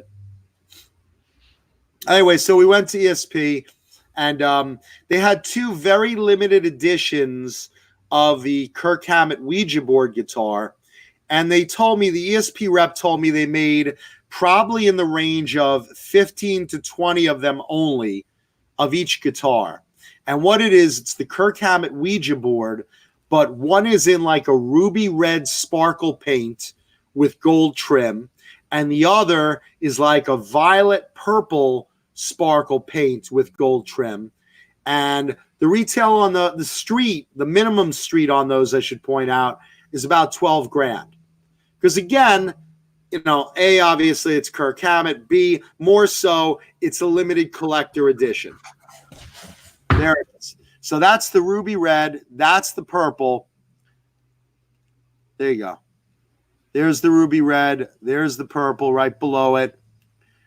So between 15 and 20 of those made total. And if you're lucky enough to get one, I envy you, because they're not cheap, but in person, they're absolutely stunning. They're really, really beautiful guitars. And I'm sure the quality is, you know, the same top notch as their normal Kirk Hammett Ouija boards, which is really a solid playing guitar. And these are just beautiful. I know Music Zoo is getting some. I forgot exactly the dealers he rattled off that were getting some, but I know for sure Music Zoo is getting two. So if you're interested, start there, and good luck to you. They're really pretty. Then the George Lynch edition, they had the maple neck George Lynch edition, which is the green camouflage. Like mine back here. Well, hang on. Similar to Mr. Nesdall's. Can you see it? Right there. Is that it right There there? you go. That's it. Yeah, so they had that one in a production model with the maple neck. Not quite exactly as cool as Dave's because it didn't have the paddle headstock. Yeah, this one's a custom shop. But it has the sawtooth headstock, and it's a good-looking guitar. ESP has, you know, again, a lot of really nice stuff. They're, again, one of the few brands that I think is still in modern construction making really solid, playable, quality guitars that you can count on. So that's my input for the ESP booth. And speaking about ESP, I may have something fun and very, very, very cool to show on Friday. Oh, I know what it is. I'm definitely going to have one thing to show on Friday that will be here tomorrow, but maybe something with the extra sensory perception initials might be here for Friday. Yeah. And it's not a Ouija board.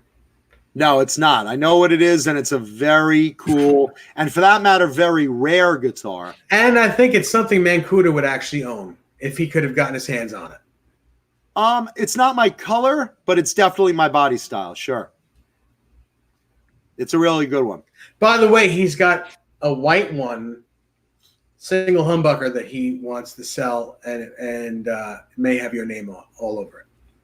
And white's still a little plain for me. Plus, I just milked myself at NAMM for a few guitars already. So, all right. But I'll buy it then. But I'll tell you, you wouldn't do wrong in buying that. Some cool guitars. Let's do show and tell. Like I said, I have two guitars today, two BC Rich guitars, and both very cool, both vintage, both neat.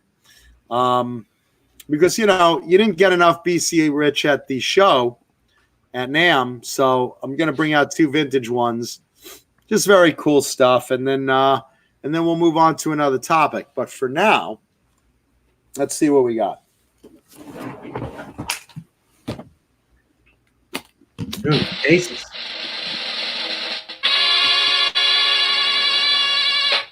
Look at that thing. Oh man, it's yellow. It's screaming yellow. I love it. Now, not only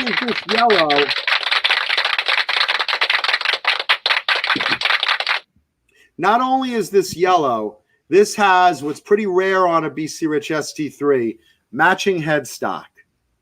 Usually the headstocks are black on these and rosewood on the square headstocks. But on the pointed, usually it's a black laminate headstock. To get one with a matching headstock is kind of a treat. And really, it's such a great looking headstock.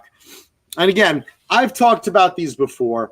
BC Rich ST3, huge bang for the buck guitars with incredible, incredible vintage necks that no one seems to replicate anymore.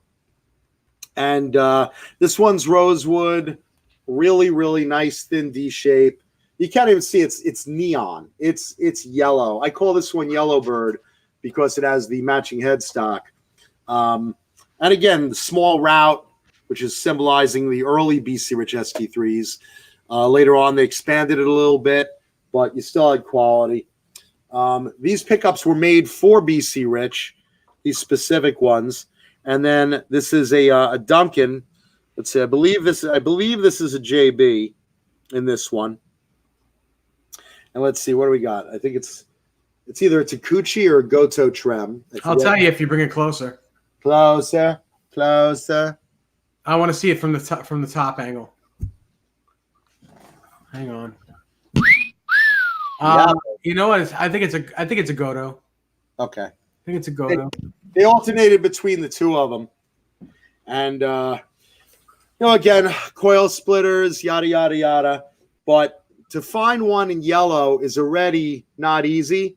To find one in yellow with the matching headstock, consider it near impossible. So, great playing BC Rich, ST3 in screaming neon yellow. And these things rock so much. They really, really play nice.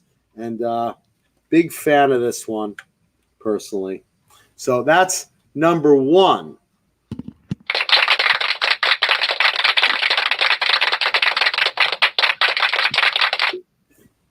Now, by comparison, We're gonna do both at once. It's 10 o'clock. I got to split soon anyway. yeah, and we gotta still talk about something very important once this is done. And two of us need to be in bed. Okay, one more. Johnny?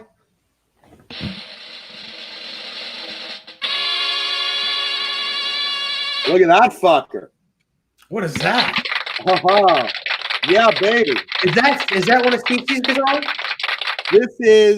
This is a vintage BC Rich Gunslinger, which is the speed model of what mutated from the ST3s.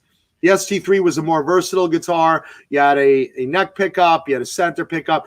But for those guys that were total shredders and wanted something lightning fast, they made the neck out of maple, very, very fast oiled neck with a speedy reverse headstock that just looked badass. A little heel right here, a little cutaway heel so you could access those upper frets. I like a little heel. I like a little heel. I like a little tail. Yeah. Yeah, baby. And look at these graphics. This is one of the cooler things about Gunslingers.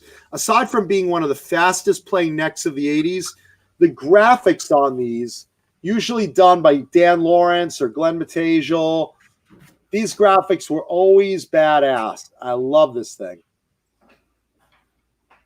So look at that. And again, you have one slanted humbucker. This one, same thing with the bridge. One volume knob. This is all you need. This is all business for a shredder. This is all you need. You know? And a mullet. And a mullet, yeah. Right. Back in my day. Huh? Yeah. So there you go. There's our other show and tell tonight. Other show and tell guitar tonight. BC Rich Gunslinger. And again, the Yellowbird is about 1987. This puppy is about 1988 or 89. Let's see. Yeah, this is about 88. And that's it, baby. I don't knack guitar in a heartbeat. That's pretty amazing. These things play so fucking good. Johnny, you played one the other day. Johnny? Yes. I had you play one the other day. What did you think? I thought they were great. Because these were modeled, the necks were modeled after old San Dimas Charvel necks to be very fast and very smooth. Mm-hmm. And these came out after Charvel stopped making their necks. I like that guitar a lot. There you go. Look at that graphic. Such an 80s graphic. It almost looks like it has it has a neck pickup in it just because of that big black spot. Because of the other eye, right? Where the eye used to be, yeah. Yeah. But there it is. All business, baby. Shredder, shredder.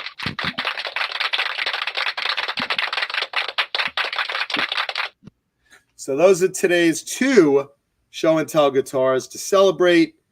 Not seeing enough BC Rich at NAMM, but good news to have to report back about BC Rich.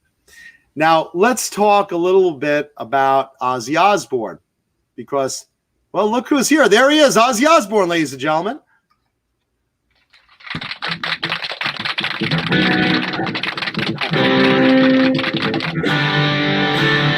Hey, Jason. Hey, Jason. Man, am I tired. Jason, are you sick like us? No, actually, I don't have NAMM tracks, so I'm just exhausted. That's all. What? I'm just really, really, really exhausted. Your volume's really My low. volume? Yeah. Hang We're on, is that exhausted, better? but Johnny and I caught Wow, NAMM you're back at home already. Look at that. Yeah, I'm back in Tokyo. I Holy took off first crap. thing Monday morning. I just, like Sunday night, by the way, you can hear me right now, can't you? Yes. Yeah. Yeah, you're Can you good. put me back on the 4-way? I don't need to be the focus of things. I'm too exhausted. Thank you. Yeah, Sunday night, I just went, you know what, screw it. I'm too tired. My flight was supposed to leave on Friday morning, and it only cost me like $500 just to buy a new ticket. It was going to cost me over $2,000 to change the ticket that I had. I was like, fuck that. It was actually like to buy a one-way ticket from LA back to Tokyo. $500. I was just like, that's it. I'm out of here. I'm too tired. John even offered me to stay at his house. Thank you, mate. You're welcome, brother. And anytime. I was just too tired, and I'm still am. You're I got actually 2.5 really lucky you didn't stay now, because Johnny and I have the flu. I know. I've been watching since the beginning of the show. Yeah. I've just had it on while I've been pottering around the house and doing stuff. So how was hanging out with Phil X? Well, actually, I was going to say, like, that was my highlight of the show, was Phil X on the Gibson stage in the Gibson booth at 5 p.m. on Friday. He tore the roof off the place. Like, his band is awesome, but Phil himself, as a dude, just ripped the building apart. He was amazing. Did you play his guitar? The Flying V? No, I didn't. It looked phenomenal. The SG. I'm not an SG guy, dude.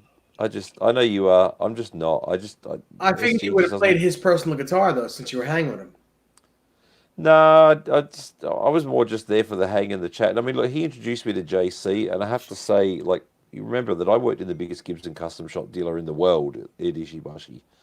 And we all lost a lot of faith in Gibson because of what Henry was doing there. But talking face to face, looking JC in the eye, he seems like a decent dude. He, he's no mess around. He's all about the business, but he seems like a good dude. So I'm not going to rag it. He seemed good. And then backstage, I've been a big Tesla fan since, like, the great radio. Exactly. Yeah. I saw Frank. I saw him at Seymour Duncan. I saw him walking around.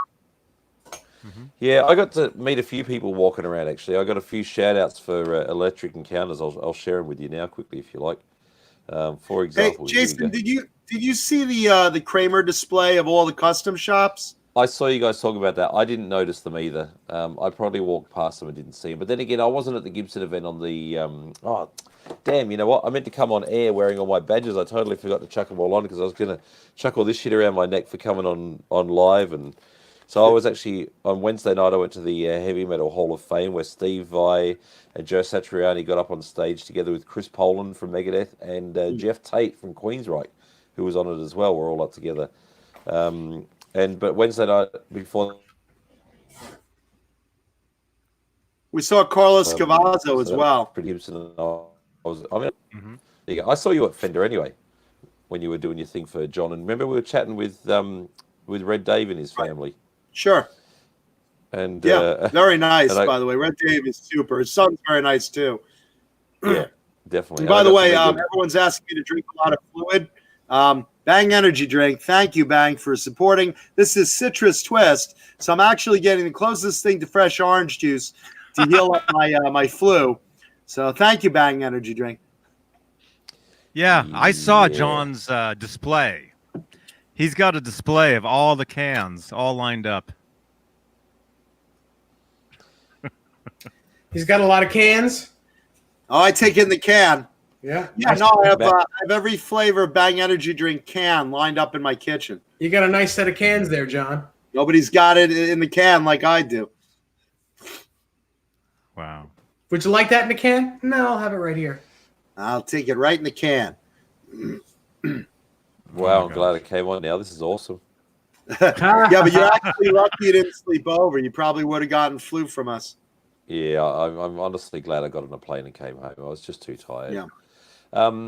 Mad Dog says next Felix time. is a beast. Yeah, that's right. Mad Dog says Felix is a beast. I first saw him when he played in Aldo Nova's band, which is funny. If you go back and watch the Blood on the Bricks video, there's Phil, and it's so obvious it's him, although he's like 25 odd years younger. But yeah, I went back and watched it since getting to become friends with Phil, and it was kind of funny that it really is him too. Speaking of Aldo Nova has a new album. Did you hear this? A rock opera? That's cool. Is it are you being real or are you being silly? No, I'm being very serious. This is the real part of the Nova program. has a new rock opera. Hold on. I'll look it up real quick. Yeah, when it comes to heavy metal facts, he doesn't. It's not a joke. He really knows what he's doing. And I love Aldo Nova. Fair enough too. Let's see. Aldo Nova. I want to see. share with They're you guys some of the shout outs that I got in a minute. Let's see.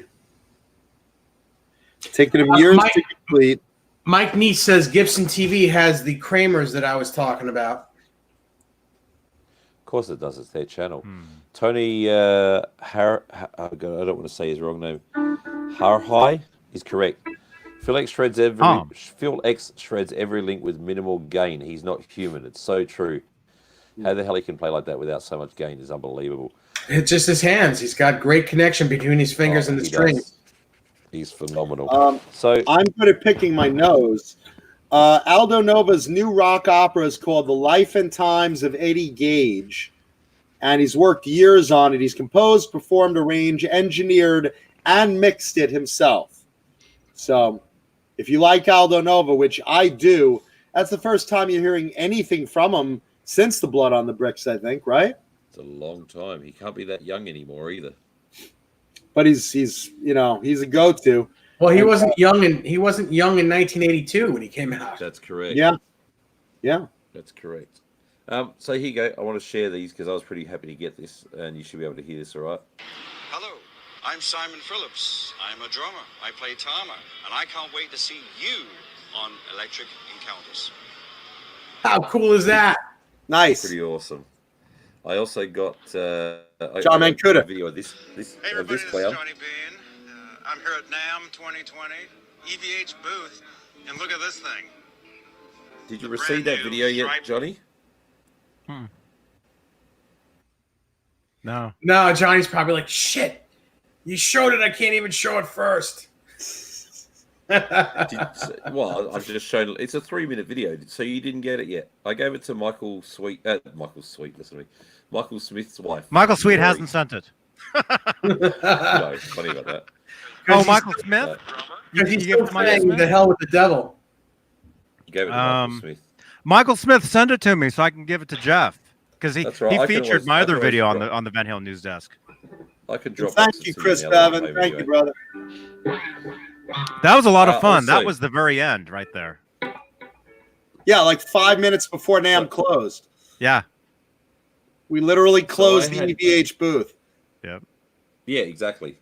I had free tickets to the Steve Vai gig that I went to, and ended up leaving because it turned out Steve wasn't going to be on till 9:30 because I actually had all access media to go to the Ultimate NAMM night, and I actually took a present out there, which I'm not the kind of guy that normally buys rock stars presents, but I was in my local 7-Eleven just around the corner from my house on, I think it was like couple of days before NAMM, and I saw this collection of Matchbox cars, which oddly enough, I don't know why I never took a photo of them. I should have done it, but I didn't.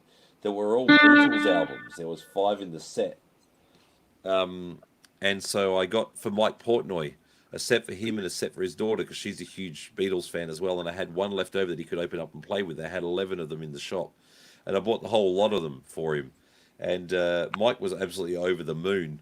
And so I was hanging out with him and the guys for a bit. And Jade, my friend who was with me, she's a really good friend of Billy's. And I'd met Richie a bunch of times over the years. So I ended up watching them, and the Winery Dogs actually came out at 9:30. The Steve I was supposed to start, so we went back to the Ultimate NAMM night.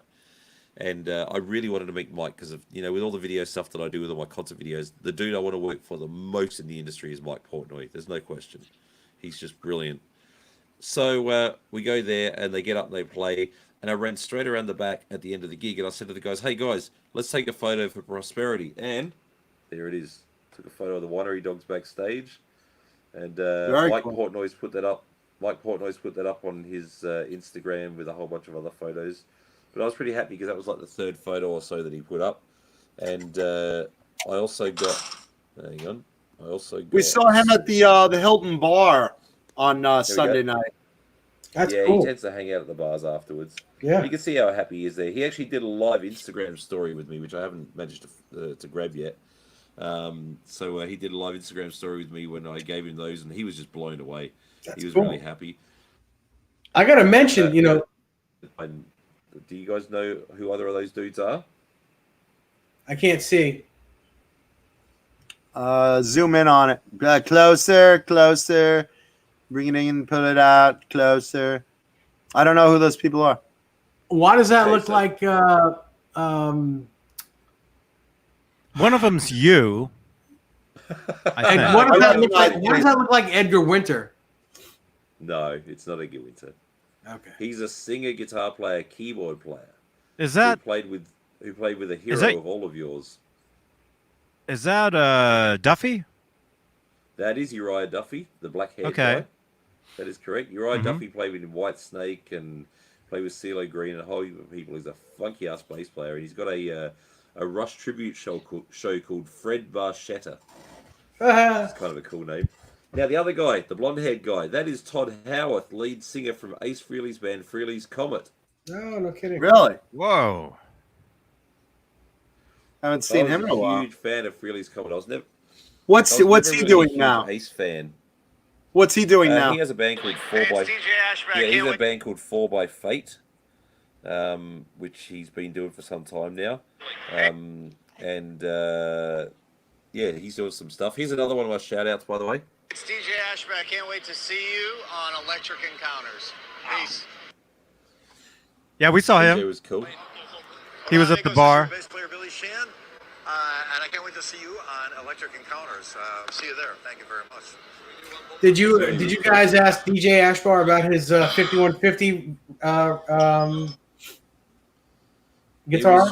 He was running past. It was super quick. It was just like, hey DJ, would you mind? And because I'd met him last year when I filmed James Lomenzo's birthday party at the Ultimate Jam night at the Whiskey.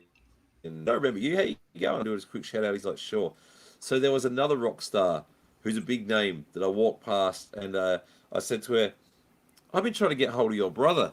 She's like, oh, if you've been trying to call him, he's hopeless. I said, yeah, I've been trying to call him, and you guys were out in Japan last year. And she goes, let me tell you, don't take it personally. My brother's hopeless. He doesn't even answer my calls. And check out, I said, that was on the 2nd floor, and I was going up to the Gibson booth, and she was jumping in an elevator, and the big black security dude was there, and he was a big guy. He was like putting his hand on my chest and like, back off, dude. But she was like, no, he's cool. He's a friend of my brother's. It's fine. Anyway, so I go. Can I guess? Can I guess who it is? No, because you're going to destroy it because you already know who it is. Yeah, come on. Obvious. Oh, all right. It's easy to put this one together. All right. And was it Alex Van Halen? No. Come on. I said a girl. You're telling us that anyway. So I go upstairs to Gibson and I'm chatting to a friend, and then she walks out the door and does one for me, and here she is. Hey everybody, I'm Lizzie Hale from Hailstorm, and I can't wait to see you on Electric Encounters. I wouldn't have guessed Lizzie Hale. Really? Oh, that's interesting. Who were you thinking it was going to I, be? I was I going to like say. her work actually. I was going to Who do you think it was say. I thought it was going to be what's her name from Missing Persons. What the hell's her name? Dale. The hell's her name? Brother's a drummer, famous drummer. Played with Frank Zappa. Anybody know who's? No, it's Terry Bozzio. Bozio, yes. Anybody know who that is with me? Is that I can't see? Is that Doug Aldrich? No. Although I did catch up with Doug, but no. Is that Carlos Cavazzo? No. I can't. Johnny, can you enlarge the photo there? I can't see it. Shit, it looks like Carlos, but It does, right? Yeah. I don't It's know. not. He's about that. I don't hold it That's against Tony him. Franklin from Blue. That's Tony Franklin from Blue Murder. Oh, okay. Cool. So I've yeah, never that seen was what Tony Franklin looked like in my life. Well, that was Tony Franklin. I was hanging out with the Japanese girl with the red hair, and the other person is Jen Madura from Evanescence, who's a dear friend of mine. The girl with the red hair, her name is Narumi. She was filling in on guitar with a band called Audius, who were playing in the front bar of the Hilton. I don't know if you caught them. There was 10 o'clock on Friday night. They ripped the Hilton to pieces, and the audience was just going nuts for them. 5 girls, Japanese metal. The drummer is Terry Bozzio's daughter. That's so awesome. Terry's wife is obviously Japanese, same as mine, and this girl was filling in playing guitar. And funny enough, hang on, the internet's breaking up. We back? Is it good now? The internet was going funny then. It looks all right. I took her over to the Kiesel booth of all places because she has a couple of Kiesel guitars and she really wanted to deal with them, and I helped her because I've met Jeff. I mean, I know about Jay's issue and it's cool, and I feel bad for Jay what happened, but it's not going to stop me from helping out other friends that want a connection. Because no, look, we were talking about Kiesel earlier. Yeah, I mean, it's all good stuff. You know, I'm sure they make amazing guitars. They look amazing. It's as long just as he got his justice and his whole, we're fine with Kiesel. They just made him not what he wanted. That's all. That's right. I got 2 more shout outs for you. Here's a cool one. Hi, this is Alex Skolnick from Testament. I'm here at the NAMM show. I cannot wait to see you at Electric Encounters. I've been friends with Alex for years. Whoa. He's a really good dude. There you go. I bumped into this guy. Oh, how nice. Looks familiar. Paul's a classic. He's such a cool dude. Yeah, Paul Gilbert. I met up with Steve Bello, a New York guitar player who's been playing Ibanez for like his entire 25 whatever years of his career, and he's an Ibanez artist and always has been. Not big name, but a really, really nice dude. His cousin, I think it is actually Frank Bello from Anthrax. As we discussed before, Frank from Tesla. Frank Hannon. Yeah, Frank Hannon. The reason I play SGs. There's me and Phil backstage after he played. He's still sweaty from the gig. That was a lot of fun. He was actually telling some people stories about me, which was nice. He was really happy about what we were doing, and or what we did together, rather. But I'm just trying to find this. Oh yeah, now, is he as intense in real life as he is on his videos? Like when he talks, is he like all over the place? Like when he was on Fred and Americana? Yes and no. He definitely going for it, but he's not just like woohoo Fruit Loop out there. He kind of half does it as a character, and he kind of half does it as fun. But genuinely, he is that guy. If you get him going, he really is that dude. But he's also good at just sitting down and having a chat. You know, he's good at a one-on-one, heart-to-heart type of a deal, and he's a great dude. So, you know, I can't say enough great things about Phil. Like, I got a fantastic relationship with the dude. I got to play on stage with him for 5 nights in a row. And he talks me up whenever we talk about that, which was what he did to some people that we were talking to backstage. He's like, man, this guy, he saved my bacon. He's not even a bass player. We had a drummer that knew all the stuff. They took me out to an event in Germany. Bass players, nobody knew the songs, and Jason just stepped up and played, and we had a bowl, and he was really lovely about it. Cool. You probably recognize these 3 guys. Yeah. We met Eddie Trunk. Johnny and I met Eddie Trunk at the bar. And then, of course, Steve Vai and Joe Satriani. I had a good chat with Eddie about the show and about what we're doing with Electric Encounters, and it was amazing. He was really engaged and really interested in helping us out, so we'll see what comes of it. But he gave me his email, and we'll see what happens. This is a Japanese dude who's a phenomenal guitar player. Amazing guitar player. So you know who that is? Nice. Sure do. Who is he? I can't remember his name, but he does. He's an amazing guitar player, and he does interviews with. I mean, I saw him do an interview with Steve Lukather that was just amazing. Did you hear that? He goes, bullshit. He's a classic. His name's Char. Char. That's it. Char. That's it. Char. Yes. There's a few people bashing Eddie Trunk in the comments, and I understand that. Because sometimes when I listen to him, he's way too much about. And I was talking to this guy. This is my best friend, and this is my best friend, and this is my. And I get it, but to be honest with you, when I was chatting to him, he was engaged. He was genuine. He was very kind, and seeing someone on a platform versus hanging out with. I gotta say, Eddie really impressed me. He was really, really nice and warm and genuine and real, and I was even a little bit surprised myself too because I didn't know how he'd be, but he was great. And it was thanks to Ira Black introducing us as well. I just got to find. Of course, we all know who that goon is with that guitar. That's cool. But where is it? I've got a phenomenal shout out for the show. Here it is. I got it. I found it. This here blows my mind that this dude was kind enough to do this for me, and it really doesn't get much more legendary in the guitar business than this guy. Here we go. Take the sound on. Hey, this is Jeff Skunk Baxter, Steely Dan, Doobie Brothers, and I can't wait to see you on Electric Encounters. That's awesome. Cool. Love Skunk Baxter. That's his other oatmeal. That was just mind blowing. Oh yeah, and of course I think most people saw that. It's like after I'd first spoken to Skunk, before I went back and asked Skunk if he would do. Why am I on the single stream for so long? I don't understand.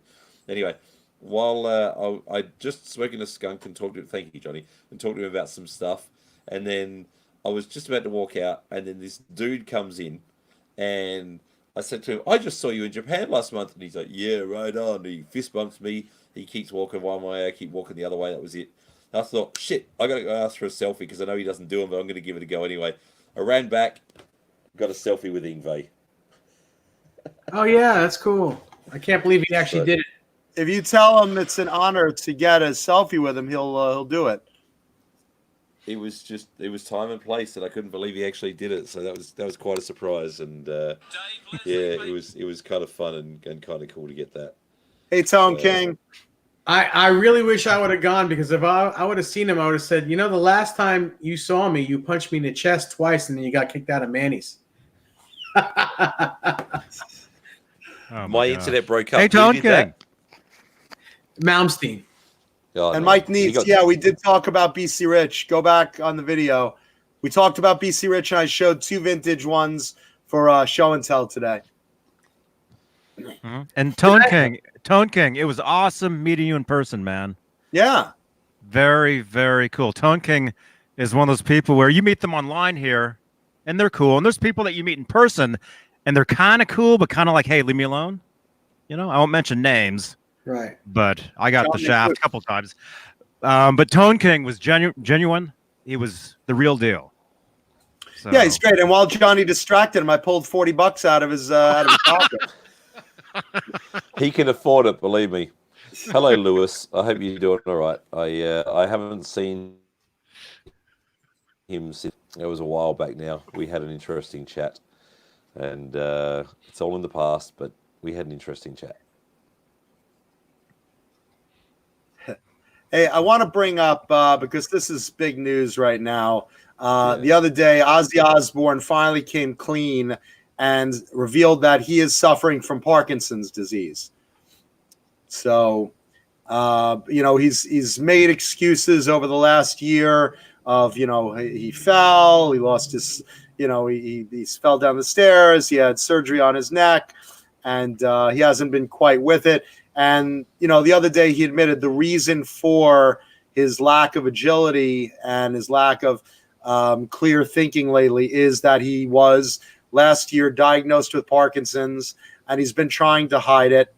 And, you know, of course, we wish him well. I mean, Ozzy owes us nothing at this point in his life. And yet there's Sharon. in the background saying, "Oh, he'll still be going out. He'll still be doing things. Yeah, we need money." Yeah, so like Glenn Tipton, Ozzy Osbourne also suffering from Parkinson's disease, and we wish him well. All jokes aside, he's Ozzy Osbourne. Ozzy did say in that article that he feels bad, and it was an interesting statement that he made, that he feels bad because he's from a working class lifestyle and a working class family, and he feels bad that he can't contribute to his family by being able to go out and work. I was just like, man, he's done so much. The guy deserves some time to rest. Absolutely. And yeah, like Kenny Dave said, Sharon will have him on a mannequin stand, just kind of going the motions even after he's dead. Sharon will keep pushing that. But really, whatever he decides to do, we wish him well. Huh? Well, I said Weekend at Bernie's style live on stage.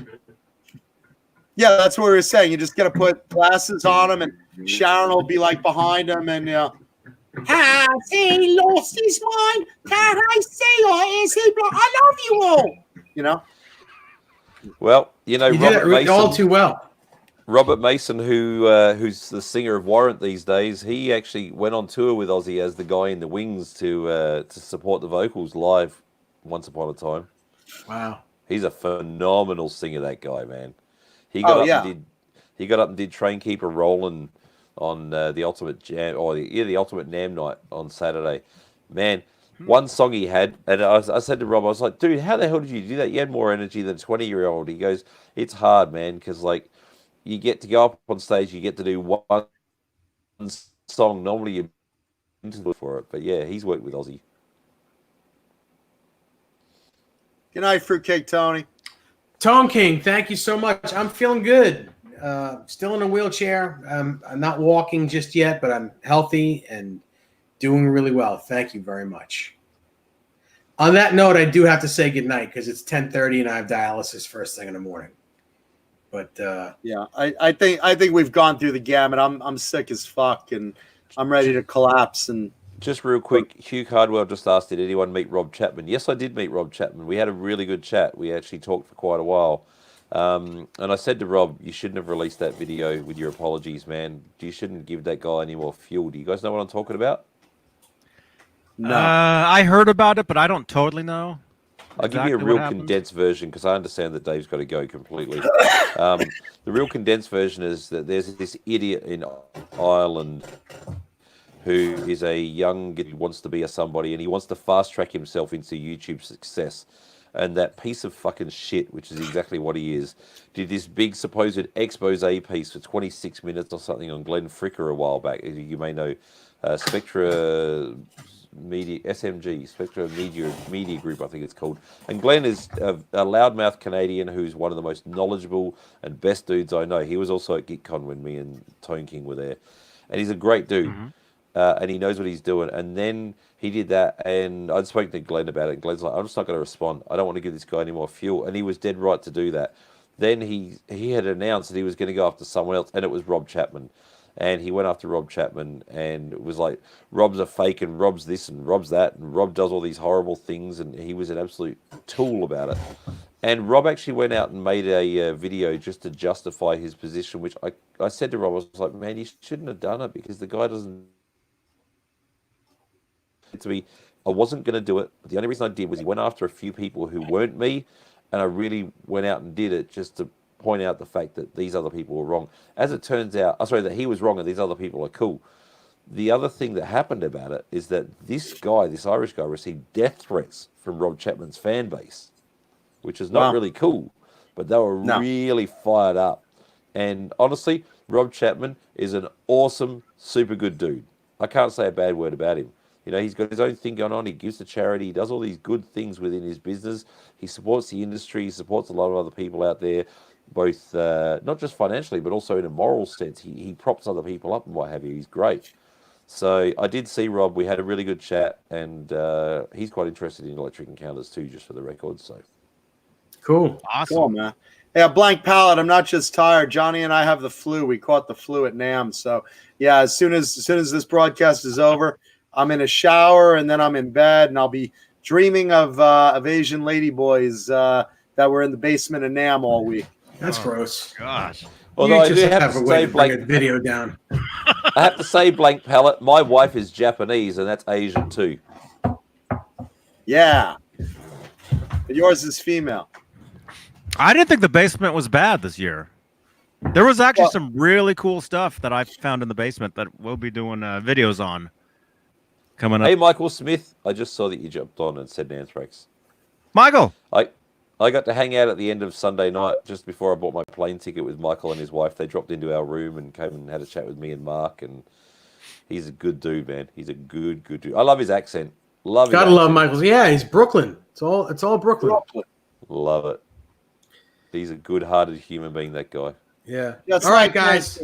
I gotta go. I can't last it. I can't. We're all going. And Jason, I'll get in touch with you. I want to tell you my Malmsteen thing, but I'll get in touch with you after.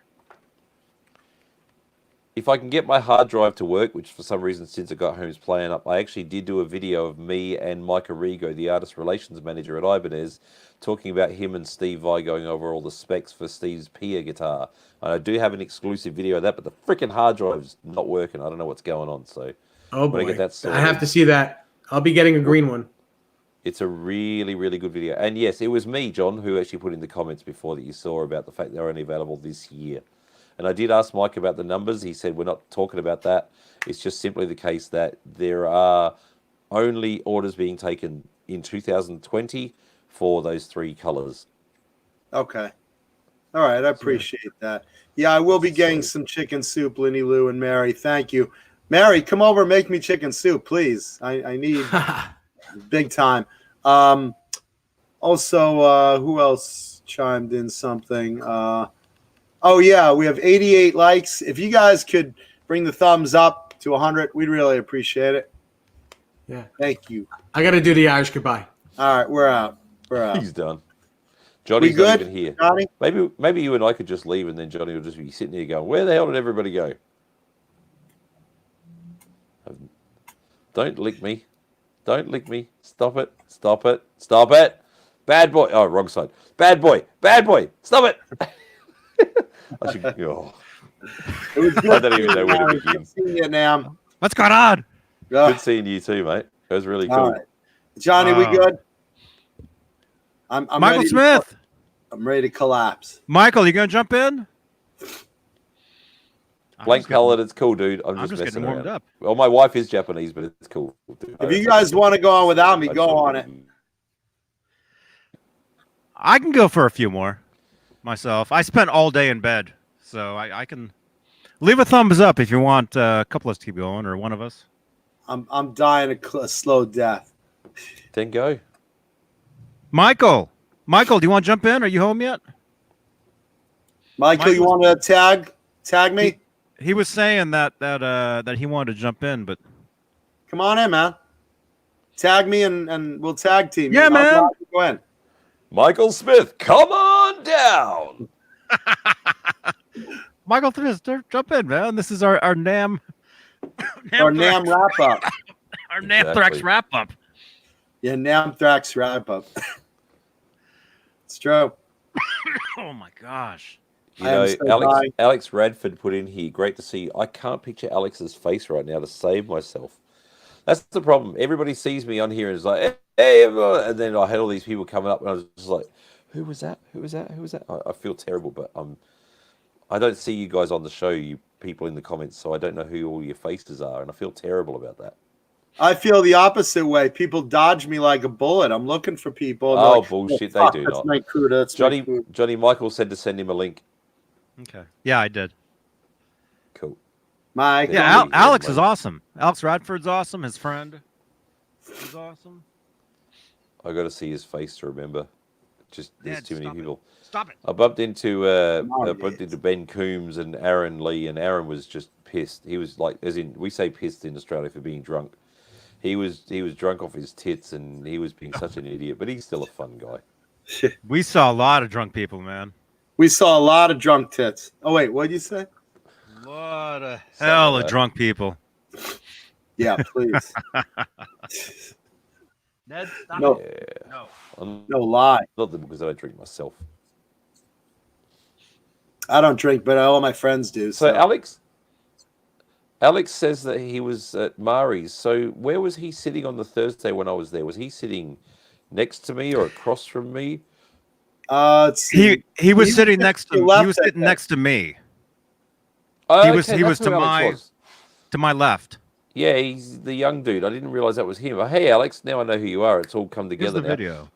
Who was that dude sitting across from me that was sitting next to, I think, you, Mancuda, who had those big Kurt Cobain glasses hanging around his neck? Who Oh, was that that's Courtney. Courtney's a friend of mine. I got into a fight with during NAMM. Oh, that's always fun. Yeah, yeah. It's NAMM came to a dramatic end. Oh, I'm sorry to hear that. Yeah.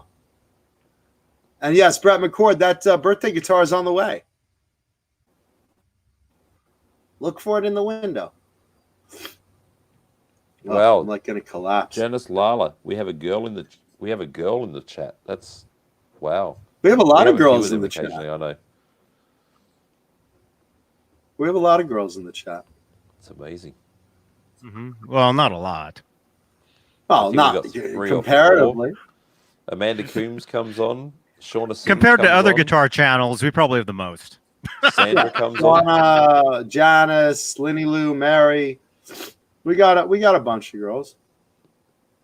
Oh, I got footage of Michael Smith eating clam chowder. Oh, there you go. How good is that chowder, man? I would kill for some soup right now.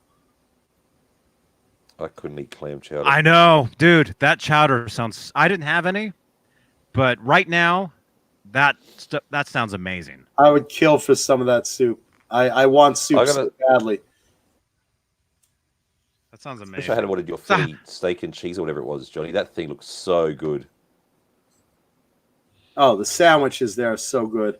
That was good. What was that you ordered, Johnny? was What good. was it on that Thursday night? That You would have been one night and like Philly cheesesteak another night, didn't you? It would have been the Philly cheesesteak that first night, and then I got a turkey sub Wish I had got that. the next night. Wish I had got it. It looked good. The lasagna, yeah, Alex is right. The lasagna smelled good too. I had got that the, lasagna one night. It was terrific. I got the chicken parmigiano, which compared to the ones you can get in Australia, it was so disappointing. The ones you can get in Australia, like it's a pub meal staple in Australia. A chicken parmigiano, or as we call it, a palmy. And a palmy is just like ours in Australia are like so much thicker. Theirs was really quite thin. It wasn't shit, but it just was a bit disappointing. Here we go. I usually got a thick palmy. Yeah. So this is before. That's Alex right there. Quite some time. So the. Yeah. No, that's Johnny Beane. No, I'm seeing. Yeah. But Alex is the dude in the black, like woolen knitted hat thing next to you, right? Here's Michael. Thank you, Hey, Ford. Hey, Michael. Hey, man. Captain. How you doing? It's so weird to see everybody at home. It's weird, huh? I know, right? Right? And then I'm in the same boat. I got anthrax. Are you really? Dude, coughing all night long last night. I feel a lot better now. But fuck, man. I'm so lucky. I had next to no sleep, and yet I'm not even sick. Very lucky. I have like such a fever. I'm like delirious. I didn't have a fever. I was just all coughing, man. Yeah, I'm coughing along. I'm so sick. I just really hit me hard. I just got home like 10 minutes ago. Still got on my. Wow. I'm so glad you're here to tag in for me because I'm like ready to black out. Tag. You have it pretty bad then, huh? Dude, I thought Johnny had it worse, and then the other day it just hit me all of a sudden, and I was just like knocked out on my bed like every fucking hour. I've been sweating and delirious, and it's hard. I'm just so fucked up right now. I mean, I'm toughing through the show, but like, you know. Sorry I didn't end up sticking around, Michael. I was just so exhausted, and I'm glad I came home. I really am. Nah, it's all cool, man. It's all good. Oh, by the way, that's Alex. That you see it next. I there you go. Figured that out. Yep. Yeah. So, did you end up going to Universal like you were talking about? No, actually, what we did was we went to the Petersen Automotive Museum, and they had a display for sci-fi cars, and like Yeah, fantasy car. From what I read online, the Munsters car was supposed to be there. That's the main reason why I went. Why I went. And sure as shit, it wasn't there. we actually just sold that car at the auction house. That's my day job sometimes. Oh, did you? Yeah, we had that. It was it's the Munster Dragster. Yeah, that's it. Yeah, the Munster Mobile. It's Yeah. very cool. Yeah. Wow. So whatever. I got to see the Batmobile from '89, and I got to see it from it's a replica from the '66 series. And Back to the Future, the flux capacitor. Oh, really? That was there? Yeah, it's hard to figure out where to do that stuff. The whole car. You said flux, right? It's the flux capacitor. I'm a big, I think like we all are, fan of Back to the Future movies. Have you ever seen, there's a kind of a documentary come mockumentary come kind of John DeLorean that Alex Baldwin played John DeLorean in? No, I didn't see that. Anybody seen that? I'm not familiar. I'm trying with to remember the name of it. You got to look it up. Actually, I'll look it up on my phone. It's really, really good. It's an interesting, unique perspective. They actually made two John DeLorean, because, you know, like when they did Dante's Peak, they made that Volcano movie with Tommy Lee Jones, and they always make these kind of two things simultaneously in Hollywood. But the John DeLorean thing, there was also a movie, like an actual movie, regular type film made on John DeLorean and all about the drug purchases that they were doing to try and keep the company alive through, it was Colombia or something, or the cocaine they were bringing in. But yeah, it's definitely an interesting one. Both of those two films. The one with Alec Baldwin was kind of cool. So if you're a big DeLorean fan and Back to the Future, it's an interesting insight. That's very cool. I've been in those Back to the Future DeLoreans. We've had so many of them in various stages. We recently had the one that got hit by a train in the third one. Oh, really? Yeah, I've been in working ones and, you know, screen used and whatever over the years.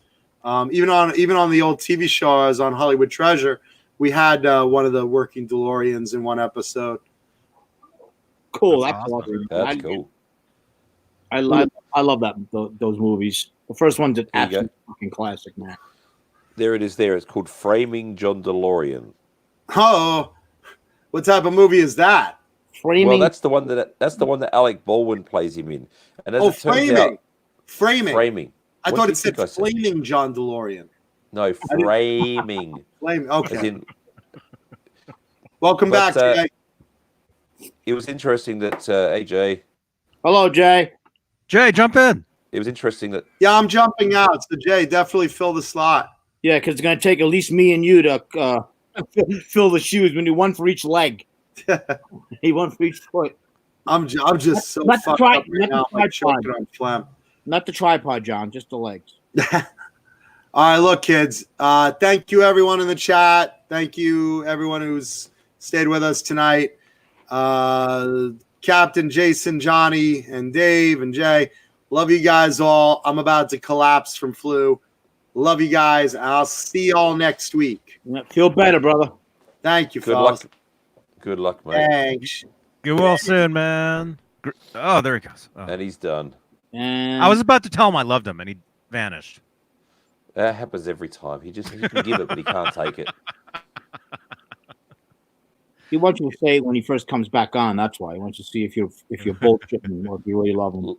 Like a true man that you know he's trying to like get curious, but really can't deal with the homosexuality all out. He can give it, but he can't take it.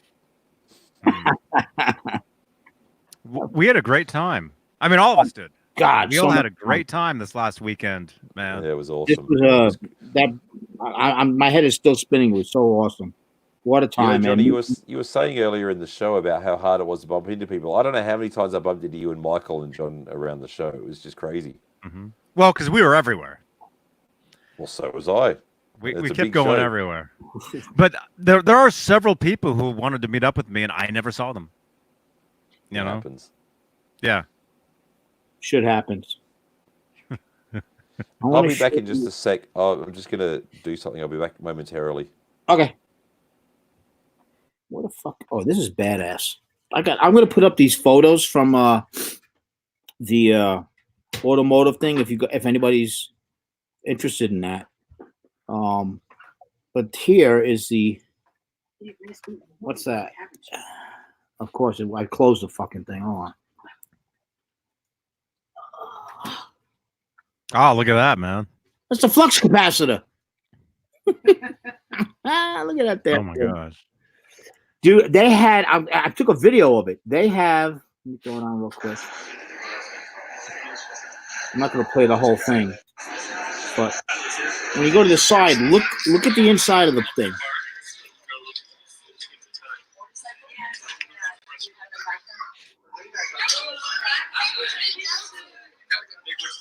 What's the interior?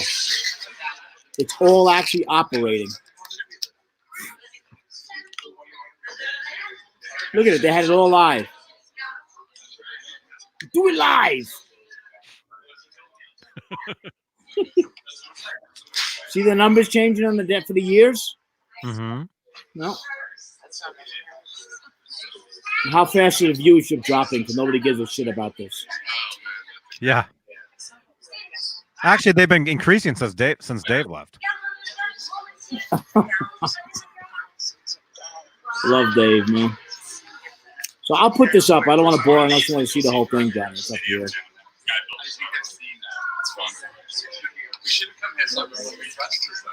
Now, what happens here, I have to cut this off because some dude's kid goes running and tries to climb in the damn thing, and the security was going bonkers. They were like, no! I yelled, no! Oh, no! Oh, it's fine. Nah, that's good. That's good. Yeah, that's cool. Well, actually, no, it's not because they're live as well. Oh, it's like this. Dang it! You did not see that. No. Facebook. Nobody else is live. Nobody else is live. Leave a thumbs up. Subscribe. Obi-Wan Kenobi. Yeah, we're doing our best work. You know, I muted my mic, but I could hear that whole thing. Unbelievable. Some people just can't control their kids, huh? Yeah, he went climbing into it, man. And the security was like, I mean, it really went nuts.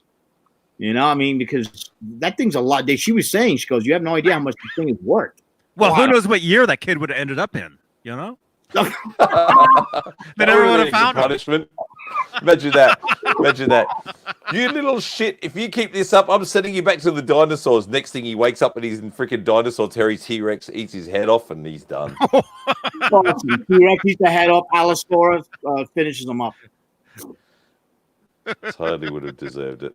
So how many watches have we got now? We got 67. 97 thumbs up. 3 more. Come on, man. Oh, I like Alex's comment. These are not the droids you're looking for. Love it. That's cool. How was your flight home, Jason? It was 12 hours. Yeah. So, like, when I fly over, actually, it was 11 hours. When I fly over from Tokyo, it's just straight across the Pacific. But I think it's the 7th time I've been out to LA now. And every time I fly home, you fly up and over and back down. So you basically fly up the American coast and up around Alaska, or you see the Canadian coast, up across Alaska, up across Siberia, and then sort of back down this way. So you do a big loop to come back. I think it's got something to do with the tailwinds or something, the directions or something like that. That's why I think that's why they do it. Is it faster? You catch the jet stream coming here, right? Is it faster coming? Correct. Yeah, right. yeah. So it's 9 hours coming in, but 11 hours coming back. Damn. So maybe usually it's 11 and a half, but I guess we got lucky. That's a big difference. It's an interesting thing because I actually watched 2 documentaries, one on my way in and one on my way back. The one I watched on my way in was called General Magic, and it was all about the history of the original design for an original smartphone. It was an incredible documentary. If anybody gets a chance to watch it and you're curious about a bit of technology and you like documentaries, General Magic. It was actually the name of the company. Steve Jobs and Apple were actually... I don't know if Steve was... No, sorry. Steve wasn't at Apple at the time. But anyway, Apple were actually one of the people that bought in. Sony bought in, Philips bought in, all these companies that shouldn't have come together all bought in. It took Sony a matter of seconds after they saw the designs to say, we're in. And in 1991, they put up $6 million on the spot to support Wow. it. And back in 1991, that's a lot of money. And that was before all .coms and everything were in existence. The internet wasn't even a thing then. On the way home, I watched a very good documentary. Actually, I watched Gemini Man with Will Smith, the movie where he kind of hunts a younger version of himself hunts him, and it was all right. It was good entertainment. But the documentary I watched was called Foster. That was all about kids going through the foster system, and it was quite heartwarming. But it was really good insight as to how things are done in America and what they do to try and give these kids a home. And if anybody out there likes watching documentaries, Foster, definitely recommend it. It's a very interesting watch. We don't really have a big foster care system in the same way in Australia as what you do in America. How about of course, Japan? it exists. Japan, not so much. Like adoption in Japan, I don't know if I've ever heard of it. Wow. To be honest, it may be there. You Yeah. have to ask other people who are Japanese, but I don't know really too much about how that works. But it was an interesting watch and really opens up your heart. Like there was one guy who ended up in the foster care system because he saw his father kill his mother when he was 4 years old, and his dad went off to jail, and he was left all alone. Yeah, but he was improving. He was trying to make a better life for himself. As he was 16 in the film, and it was just a good watch. So you asked how the flight was. And that's kind of what I did. I think I slept about 3 hours on the way home, which is all right considering I only had 2.5 hours sleep overnight after you guys left, and I just couldn't sleep. I had to get up at 5 a.m. to get to the airport. Yeah. And yeah. Well, we made But I got 100 thumbs up. Not to cut you. 100. Just look. Yeah. We did it. Where's your clapper? There it is. Thank you, guys. Jason, when you were talking about the beginnings of the cell phone, I was going to say Mancuda has one of those. He's got a General Magic? He's got a BlackBerry. He still carries one of his BlackBerries around from 92. No, not two. I saw it the other day. Yeah, did you? Yeah. I couldn't believe he's carrying around a BlackBerry. Like, what the hell? Yeah. There's the dinosaur connection we were talking about. There you go. Exactly. Yeah. Do you know what BlackBerry is now? What? BlackBerry is actually an internet securities company. Really? Still there. I don't know what they call it now, but yeah. So they do security now. Yep. I think they sold about like 300 or 3,000 or something of the unit, and they worked so hard on it. It's really interesting to see how much was put into it. So once again, if anybody wants to watch it, it's called General Magic. It's really interesting. And the cool thing is that all the people that worked at General Magic, it was one of the earlier startups in Silicon Valley. Maybe it was is Silicon Valley in San Francisco? I'm not sure. Yeah, okay. It's right below it. Yeah. Yeah. Thank you. I saw you nodding. Thanks, Johnny, because you know it's your neck of the woods. Mm-hmm. But every single person that was on the team for this thing, it was like 91 to 94 or 96 or something, every single one of them was a detrimental person. That's probably the wrong word. It was a vital person in like Google and all these other tech companies and LinkedIn and so on and so forth. Like they all were there in the beginning of this thing and all went on to become really important people in the tech industry. Every single one of them. Yeah, it's and crazy. The whole team was together. Yeah, it's crazy how fast. Just think about it when that just started. Just look at the technology now, man. I mean, you buy a computer, and 2 years later, if you're doing like high end stuff, it's useless. You gotta go out and buy a new one, man. I just read what Brett McCord said in the chats. That's really intense. Well, he says, "My father didn't kill my mother, but I seen him get out a gun to her head and pull the trigger back. As a child, I thought I was fixing. Huh? I thought it was fixing to happen. In other words, dude. Gee, God Almighty, Brett. Wow. I'm sorry. That expression "fixing to happen" I've never heard before. But yeah, Brett, I'm sorry you had to go through that, dude. He thought that it was going to happen. I figured what it meant. I've just never heard the term before. Oh yeah. But wow, dude, I don't even know what to say to that. I'm just really sorry you ever had to go through that. And I hope, because I do a lot of talking with people. Like I never became a social worker or a psychologist, but I do a lot of talking to people about really deep, personal, heavy stuff. And I hope you've come through that all right, and you've found skills that enable you to be able to help others to talk to them when they go through stuff like that, man. Because the number one thing people in this world need is someone to talk to. no matter what. People just need someone to talk to. You ain't kidding, man. A lot of guys can't express. A lot of guys can't say what they think and what they feel, and they just can't. I me a while back, and I mentioned to Caleb a while back, and I was actually thinking about trying to start a live show as a support group where guys could actually talk, but I just haven't had the time to get it off the ground. But yeah, dudes need to talk. They just got to do it. No, I agree. I mean, I don't know if you know what I went through during the summer. I hit a pretty low place with depression. That's a hard one for people too. Yeah, but the thing of it is you have to speak up. If you hold it in, it will consume you. I'm living proof. It will consume you. If you're not feeling right, go and talk to somebody. Talking is, they send you to, counselors and stuff like that. Believe me, that works. People ask me quite often, how did I become so extroverted and so because when I'm not tired like this, I'm a pretty up and going kind of a guy, especially in the right conversation. 11 because of my dad. I didn't have a good father at all. Thankfully, he never hit me, but I haven't spoken to him for almost 31 years now.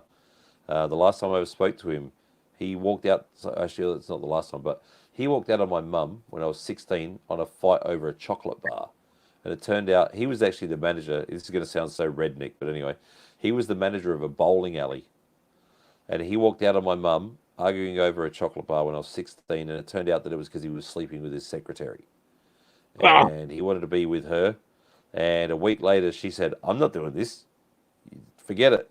And he came back trying to suck up to my mum, and it was actually me who put my mum back together. And after the horrible experiences I had with him when I was a kid, and there's a lot of story, but I'm just going to save you the time.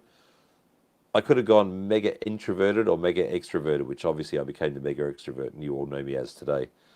And and I've found that I've spent a lot of time talking to other people, beings of sorts, and to anyone out there who's watching, if you want to help somebody who's having a hard time, you can't pull things out of them. People will only tell you what they want to tell, but knowing that you're there and that you're willing to listen when they decide they've got something to say is going to mean the absolute world to somebody, and you will honestly save their life, and not just to stop them from slitting their wrists, but you'll put them on a trajectory where they'll be able to become a bigger and better and wiser and happier and more able person, because they went, right when I needed it most, somebody gave a fuck about me. So give a fuck about them, but also keep it real, because that's what I do with my advice.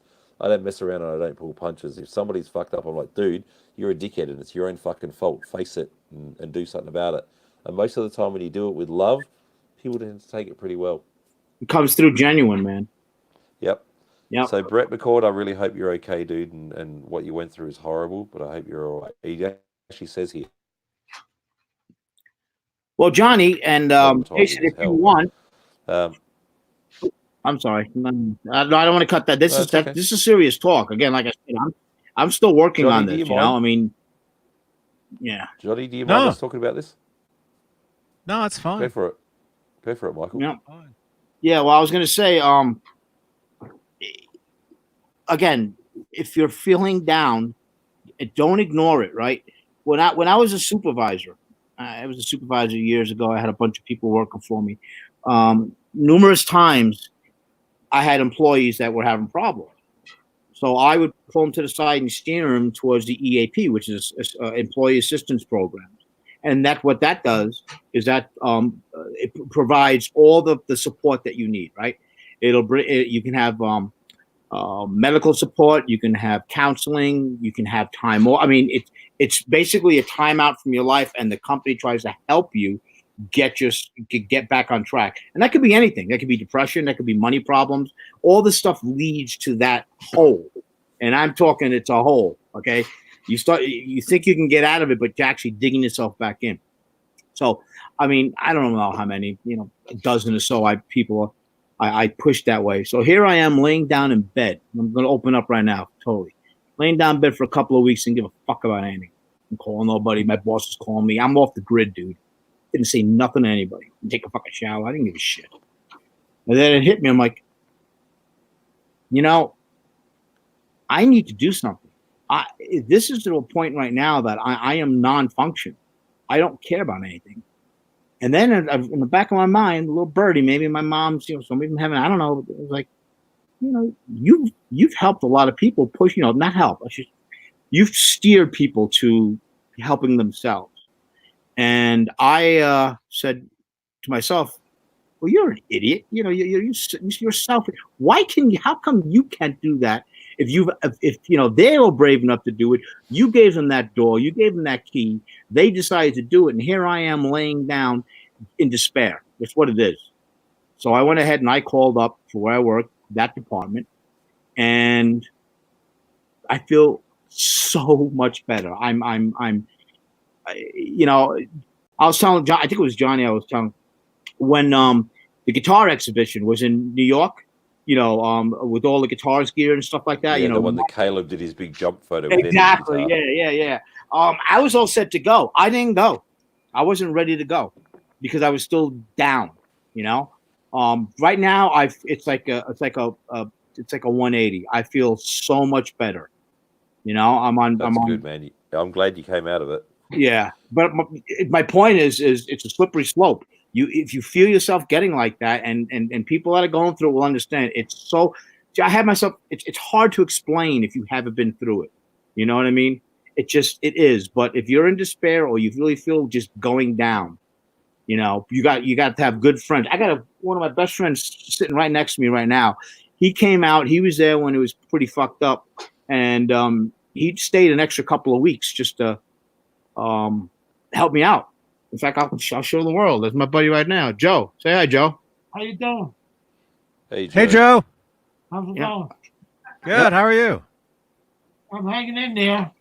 Yeah. He's enjoying his snack time. I can hear What are you eating? Background. How you going, Glory? Spaghetti. So he's eating spaghetti. Forget about it. He's from Jersey. I can hear it. Not from the Bronx. But my point is you need that support. You need a support system. You cannot do it alone. It's kind of like I guess anything else, like an addict or whatever. It just helps. Talking helps. Correct. People need to talk. They just got to do it. That's what they need to do is talk. There's no question of it. I'm just going to check how many viewers. Well, I hope we didn't bring everybody down. I just figured let me put it out there again. Look, I mean, and here's another thing. If you're trying to help someone that's going through something like that, my ex prior to my wife, well, actually maybe a couple back because there was a kind of weird time in between. But anyway, my main ex before my wife, we met in Japan, in Osaka, when I was living there the first time I came to live in Japan. And she had a horrible mum, an absolutely horrible mum. He used to tell her she was stupid, she was dumb, because she was very emotional. And people in Japan are generally not emotional. And I don't know how much many of you guys out there know, but there's a lot in Osaka who are like second or third generation, much like Italians or whatever, spread out after the Second World War. Like my family is German and Croatian heritage on my mum's side, who left. They were living in Germany after the Second World War. And similar thing, some Koreans moved to Japan. A lot of them converged in Osaka, in this particular area. Her mum was one of those who was born in Korea and very, very, very young moved to Japan. Anyway, and this girl's father, my ex, her father, that woman I just mentioned's husband, he was born to a Japanese mother and a Korean father, and as soon as he was born, the mum disappeared. I don't know what happened, but she disappeared. He grew up with a tough life. Anyway, her mum was a horrible, horrible, horrible woman. I've never met a more horrible Japanese person in my life, although she was kind of Korean, but that's being together. Moved back to Australia because my visa had run out, and she went through massive slide of depression. And for about the next 5 or 6 years of us being together till we eventually broke up, I had to sit there and listen to her going, "Oh, I want to be dead. I wish I could kill myself, but I just don't want to be here." And she was freaking out. And there'd be days where in 1 second she'd be cool, and the next second she'd be horrid. And it was almost like she was possessed. And I'm telling you guys out there this because if you're next to a person who's like that, I want to give you a little bit of experience. You can't fix that person per se, all right? no matter how much you want to, no matter how much your heart wants to help them and do things, you can't actually fix them. This is a really important thing to get. You can be there to be support. You can be there to try and pick them up when they're down. If you really, truly love someone, you've got to sit there and see the absolute worst of them. Skip forward to when things were going so bad between us. We both went to work one morning, and I'll be honest, we did get married. So my wife now is actually my second wife. It doesn't come up in conversation much, because the first girl, we were together for 6.5 years or 7 years or whatever. We were only married for 8 months of it, and I'd tried my guts out, and I just couldn't handle it. We were fighting like crazy. That morning before work, it was a Saturday morning, we were both fighting. We both left at 9 a.m. to go to our respective jobs. Sorry. When you speak multiple languages, you lose words sometimes. I got home at... Excuse me, sorry. No problem, mate. I got home at 10:30. She got home at 10:45. We sat on the couch, talked for about 3 hours. It's all right, Mike. And we completely dissolved our relationship right there and on the spot. Very amicable. Now, at the time when we broke up, she was going around going, Jason's a control freak, and he's always trying to tell me to do doing that. When in reality, I was just trying to help her get through what she was going through.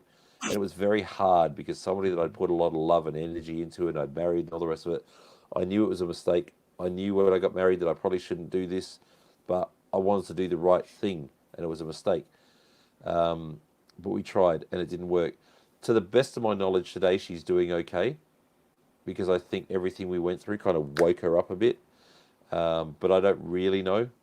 I haven't spoken to her. I haven't had anything to do with her. But my point is, you can't fix somebody necessarily who's going through a tough time. You can be there for them, but you can't really blame them for what they go through. Some people, I do have another friend who I won't even mention the name of on here, suffered from some really severe and bad anxiety because of another ex, who just totally destroyed this guy and completely ripped into pieces. And we had some really cool open straight. Wake the fuck up, you're a great dude, you got this going for you and that going for you and all the rest of it.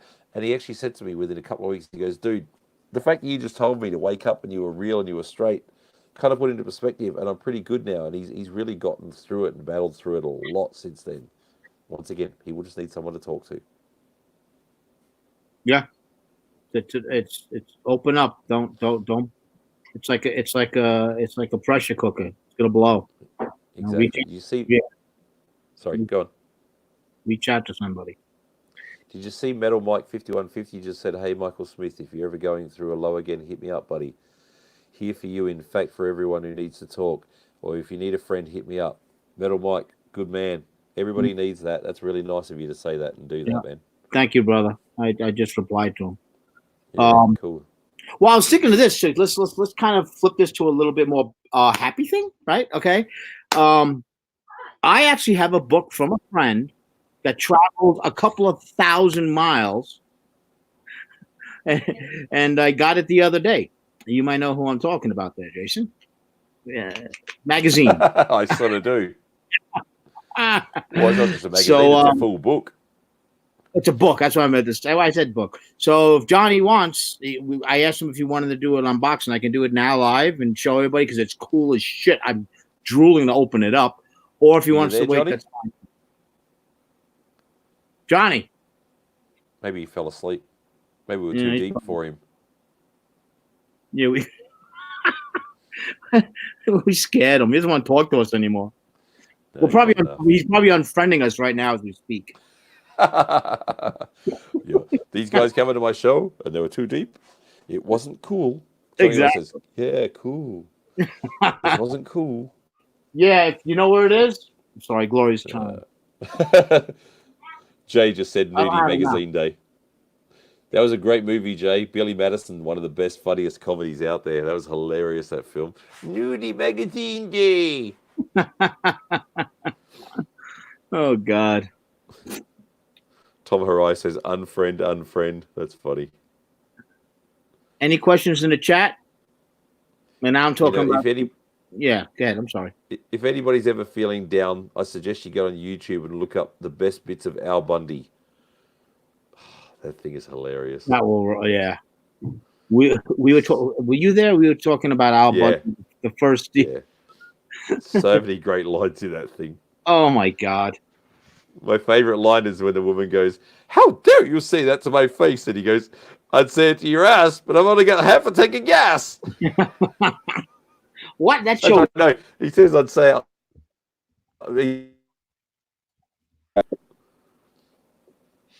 That show is so far ahead of its time, man. Which one was it? You couldn't do that anymore. You Married couldn't. with Children.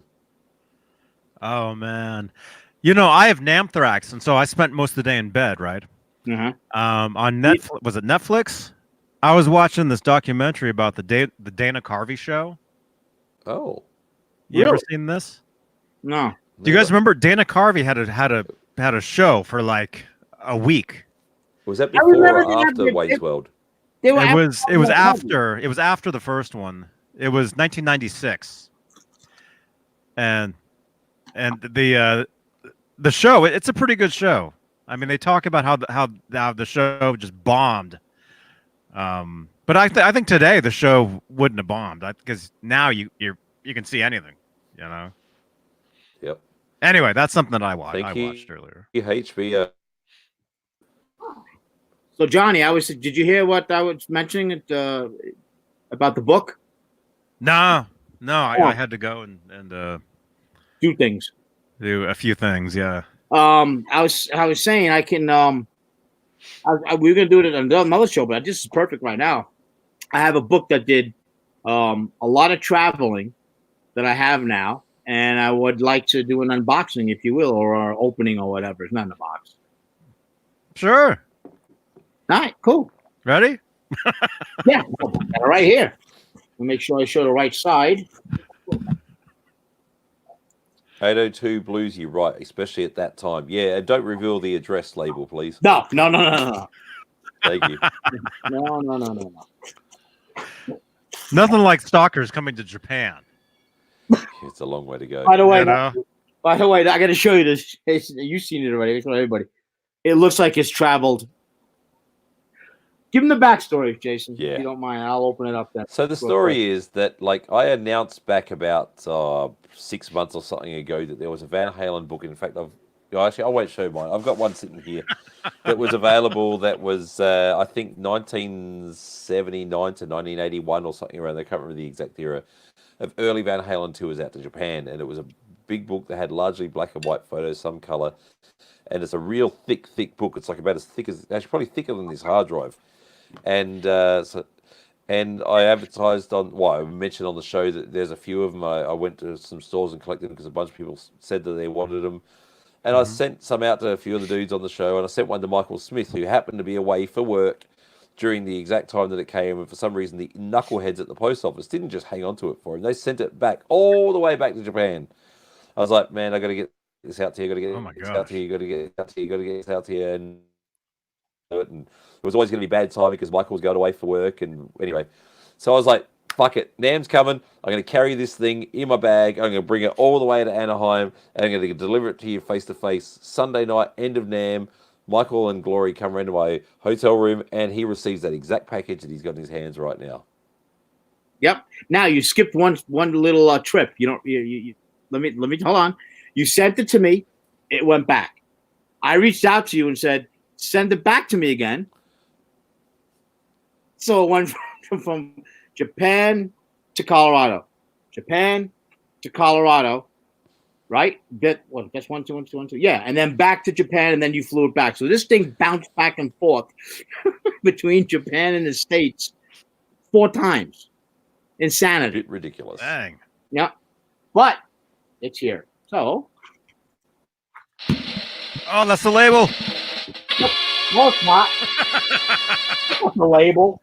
No, that is. Oh, it's not. The back. Write no, David Nesdall's address on there. There's no. It does say Nesdall, right? There she is. Look at that. Oh, look at that.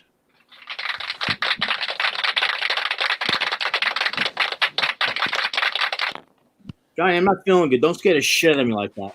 Oh, You know what, I'm not feeling good either. Can you put us on a multi-screen for a second there, Johnny? You know, Yeah. Michael, I've decided I want it back. Can you just hand it through the screen for me, please? No problem. Send it to your left or your right. Here you go.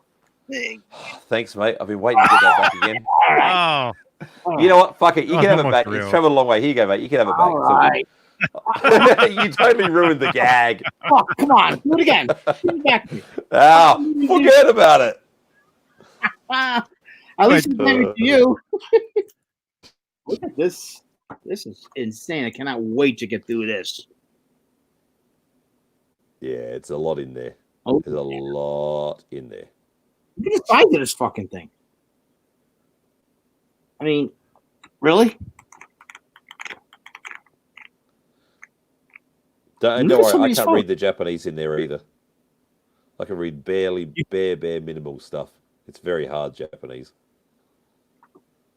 So I hear a lot about people that speak a second language. It's like they'll learn it to speak, and then but reading is like insane. Well, yeah, because not like Spanish and German and languages like that are not so bad because they still use a Romanized alphabet. But like Greek, Japanese, Russian, these things that use these other alphabets, it's just too hard. Right. Holy moly, dude! This is freaking killer. Yeah, it's a pretty cool book. We've got a couple. So if anybody actually wants one of these books, just message me on Facebook. Easy to find. Jason, I'm going to write my Facebook handle in here now. Jason Video Music Tokyo. Is this going to go out? That's the private chat. How do I do that on the live chat? Can you see that? Look at that thing. Mm-hmm. Yeah, man. There's some crazy guitars in there that are kind of like from back in the archives. Exactly. Thank you so much, man. This is ridiculous. No, it's fine. Main thing is you finally got it.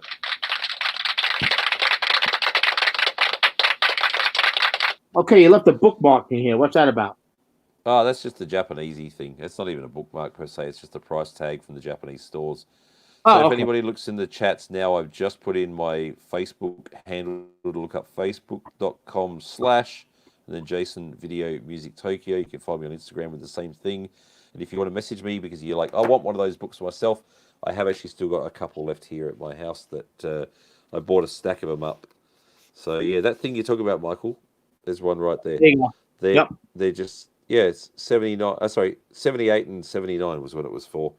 And these are just the archives from the guitar magazines back in the day who were taking photos of it. And there's very, very detailed photos of the rigs in there. Like really cool photos to have in the archives from back in the day. Yeah, By the way, everybody, don't pass up the opportunity. Look at these pictures. Man. Oh, that's awesome. Look at that damn thing. Look at that. That really across it. Here you go. Here's a cool double. Oh, Alex Redford just sent me a Facebook request. Thanks, Alex. Here's a cool one for you. There's Alex on one page and a cool promo shot of Dave on the other page. There's a whole bunch. Look at this. I dare say as well. Check this out. Well, this is from Look New at York. that. Look at that. Oh yeah, it is. It even says in the top corner, forget about it. Sorry, it says New York, but same thing. Forget about it. But this is around that era anyway. There's a lot of archive stuff in here. That is great, man. Look at that. Yeah, there's shots of his pedal boards in there and guitars in there and amplifier rack setups in there and all this stuff. There's some really killer shit in there. Metal Mike 1550. See you, man. Metal Mike. Good night, brother. Look at this one. Yeah, bye Metal Mike, and thanks for your support during the show when you. we were talking about the deep shit, dude. That was cool. Look at that. I'm gonna have to run in the bathroom real quick, guys. I'll be back. Hopefully the book will open up. Oh, you're not taking the book with you? Come on. Hugh Cardwell just said that to him. How long till the pages stick together? That's funny. Oh, he's got an Anthrax too. Oh. Yeah. I don't want to blow your ears out, guys.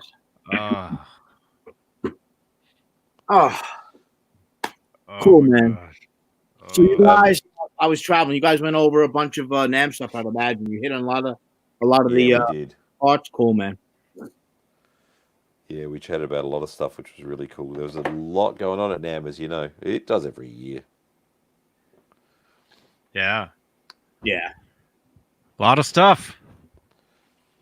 I think 300. As far as numbered goes, there's one more page at the back. There's 311 photos in this book. Sorry, I was just checking that because Alex Redford just said he wanted one as well for himself. 311 pages. It's a lot of 311? pages. I already got 310 pages. You're fucking ripping me off, man. What's up? Mate, it's called taxes. The last page is stuck. Input. That's Oh! what it is. That's right. I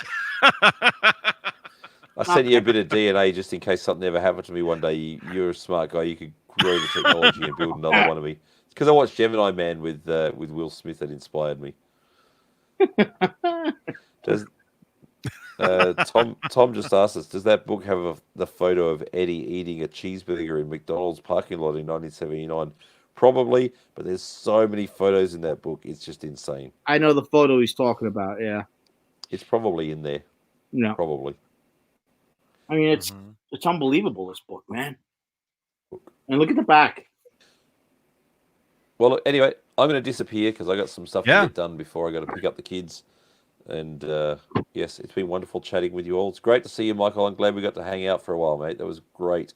Oh, yeah. Awesome hanging out with you. And we'll be in touch, brother. Appreciate it. Johnny, lovely to see you as always. I love the Michael Jackson motif you're going for there with the Thriller jacket. Thank you. Kind of looks like the Michelin Man meets Thriller, that jacket.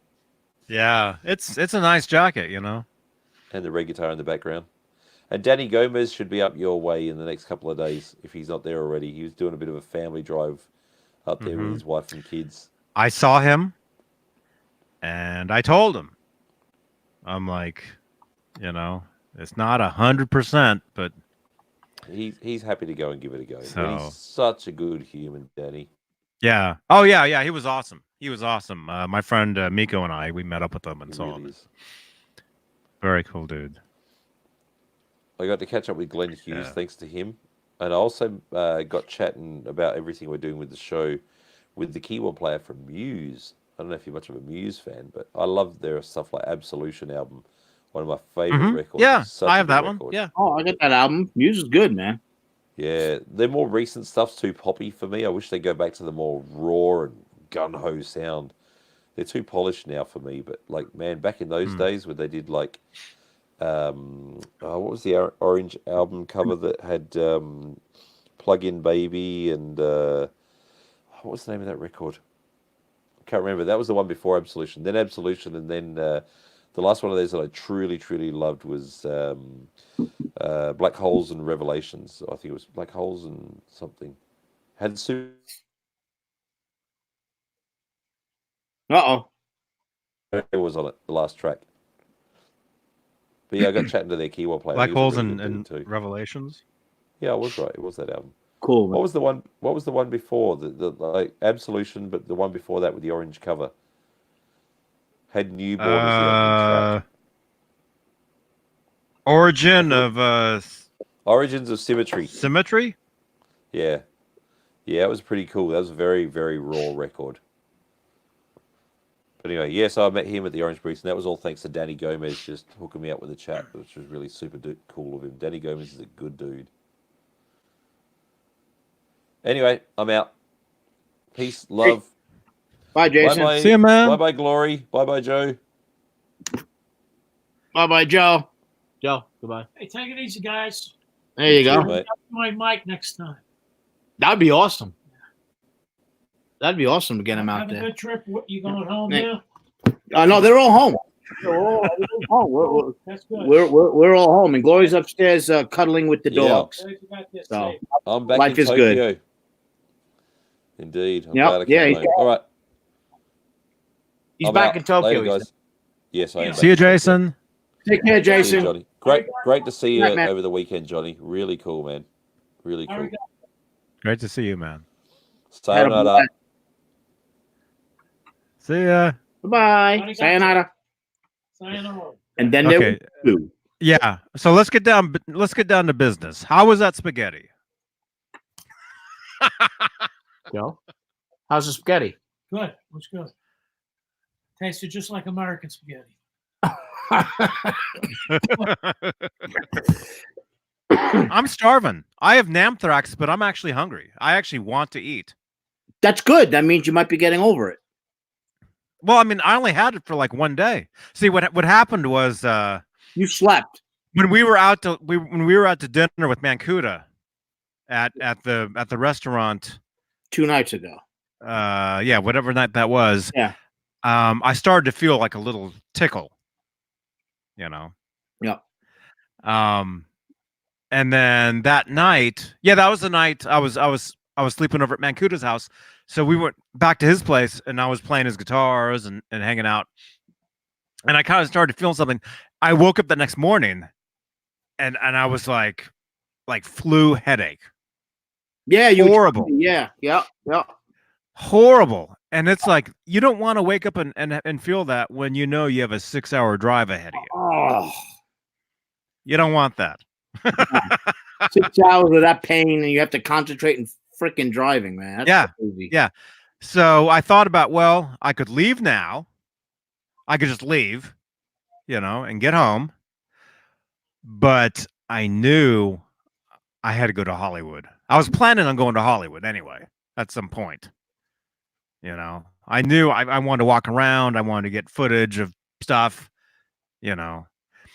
So, well, I got some footage that's going to pop on your show from the Hard Rock. Mm-hmm. In case anybody hasn't gone there to check out a certain guitar.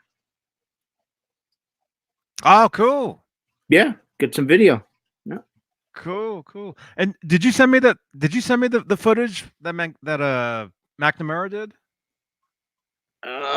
He was asking if you did or not. No, I haven't. I like I said, 20 minutes after I got home, I hopped down here. I'm gonna start uploading all that stuff to Dropbox tonight, or if not tonight, tomorrow. It'll be up there.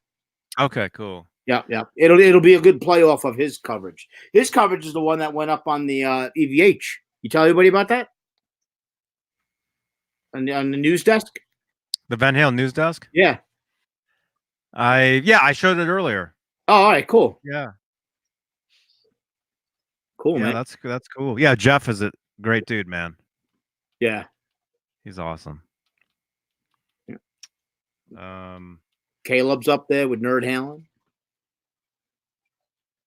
And the new shredder in town, Joshua Jones. Man, is he talented? Mm-hmm. Good kid too. You met him. Good, really good, really good. Oh yeah, he was great. Yeah, really nice. 23 really years old, got all the talent in the world, and one of the nicest people. That's a rare combination, man. He's a good dude. That's the most important thing, is that he was really nice. Yes, there was no ego at all with him, and because Absolutely. you see that. Oh yeah. I mean, I'm not gonna name any names here, but let me just say, there's some people that I've known on YouTube for some years, never met in person. I met them in person this weekend, and their vibes was they could care less that they met me while I was talking to them. That's rotten. And I'm sitting there thinking, what the hell? You're so nice to me on these fucking videos. Well, sorry, but in person, you're a fucking, dick. So I'm not gonna name any names, but there's a couple guys I'm like, don't believe everything you see on YouTube, you guys. Not everybody is as nice. No. A lot of people put up a fake facade, and then you go up and say, "Hey, I see you." Walk away. Yeah, I know. Yeah, I know. I felt like, why am I standing here talking to these guys? They don't care. They're just busy taking selfies with each other, And they don't deserve to have you there. No. But I will say the Tone King was the real thing. Oh yeah, definitely. The Tone King was the real thing. We saw him in the chat earlier.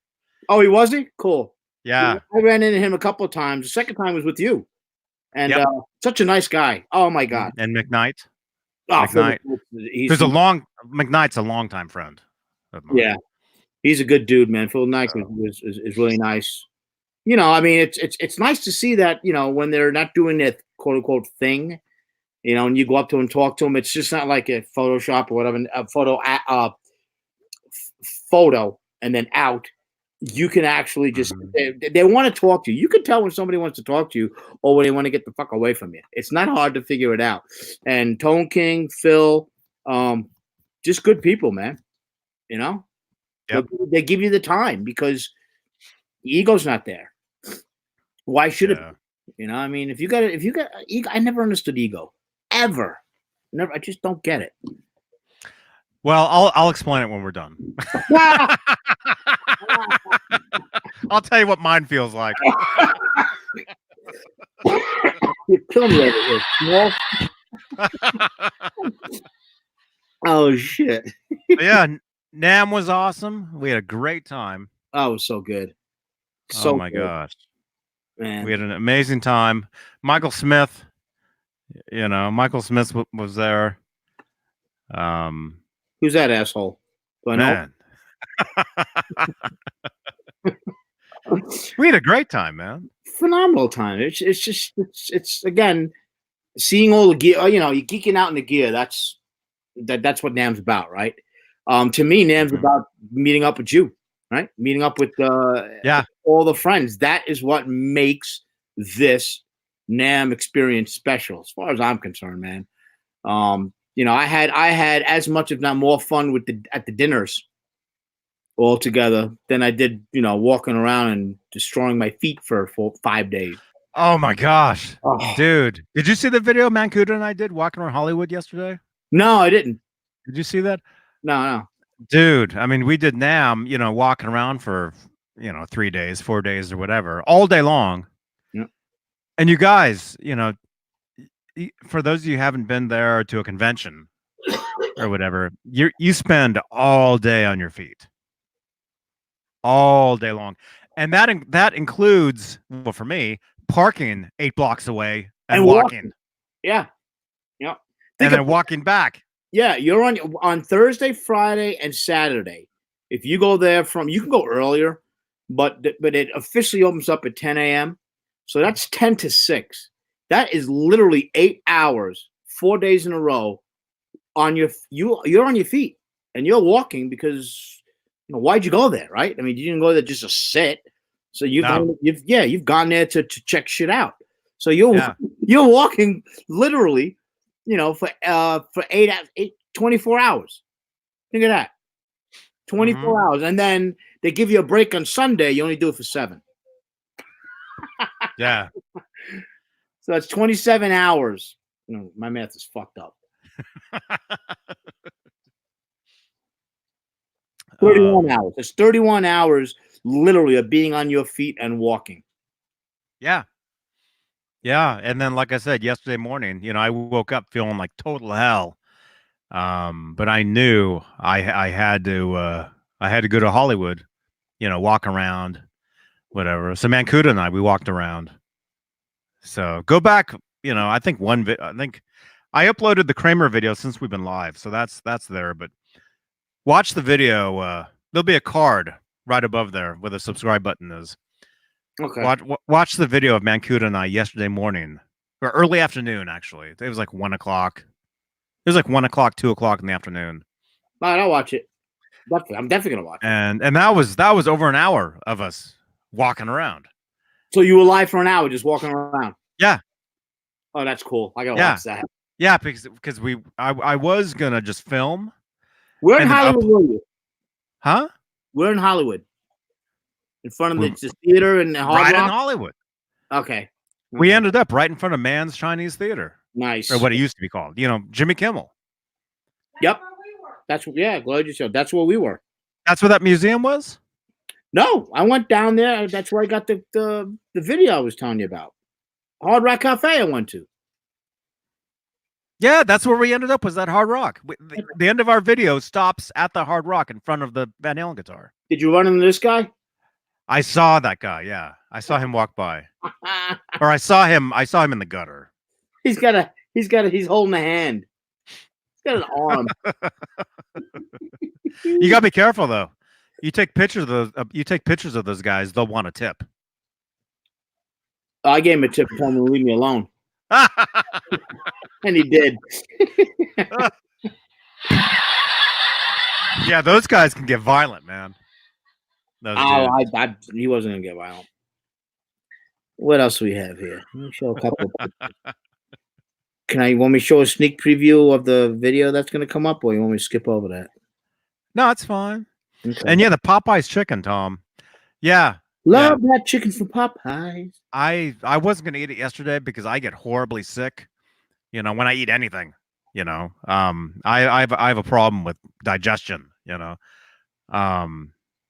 but I think I've been meaning to try that. So if I can, there's not one in my area here, but if I can get to one, you know, I'll definitely try that. Oh, by the way, I have to give a shout out to our mutual great friend, Sean Silas.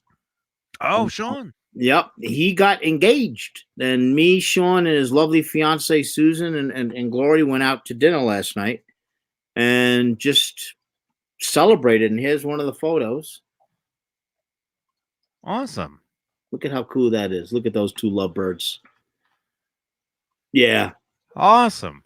Two awesome people right there. Absolutely. There's Sean. Yeah, I saw him at the EVH booth. Oh, you ran it? Okay, all right. We got a picture together. Yeah. Good. Yeah, one of the best guys is walking the planet, man. Sean, I'm so glad that he found his soulmate, man. That's cool. Awesome. That's really cool. Yeah. I got a split for like 2 seconds. So do I. You're okay? No, go ahead. Go. All right. The chat. Ask Michael Smith anything. Anything you want to know. Anything at all, and I'll tell you. Open book. Maybe. Anybody knows Sean? If you did not hear about the news, man, reach out to him. I mean, awesome dude, man. So happy for him. We had a great dinner last night. Went out to a restaurant. His bride-to-be is a vegan, so we went to a special restaurant for that. And they had a whole page of vegan food, actually. Looked pretty damn good. 104 likes. 105. Nice. 6 dislikes? Come on, guys. Really? Flip those frowns into smiles. Okay. Brett McCord says that he thinks that his aunt has that. Her stomach hurts real bad if she eats certain things. Yeah. Alex Radford wants to know, Michael, more alcohol. Not the volumes that we did of that, brother. I can tell you that much. Gonna dry out a bit here. Yeah, that's true. I'm not driving. No, I'm just sitting here. Awesome meeting you, Alex, by the way. Camaraderie says he cannot process gluten either. Okay. Yeah, I guess that's a real thing. I mean, I'm not saying it's not a real thing. It's science, right? It's just, but it'll screw you up if you're allergic to that shit, man. That'll screw you up. Allergic to what? Gluten. The gluten-free thing? No, not gluten-free. If you're gluten-free, you're not allergic to it. Gluten-free is if it doesn't have gluten. Right, yeah. Gluten-free doesn't have gluten. I'm supposed to be doing the gluten-free thing, but I around here I do. When I'm gone, I don't. No. Exactly anything else. When I'm not here, I'm gluten full. No. All right, I'll be back in 1 sec, John. Okay. Man, I would do anything right now. Anything. He will tell you anything. I hypnotized him about 2 minutes ago. Oh, I would do anything right now for one of those Popeyes chicken sandwiches. I would do anything.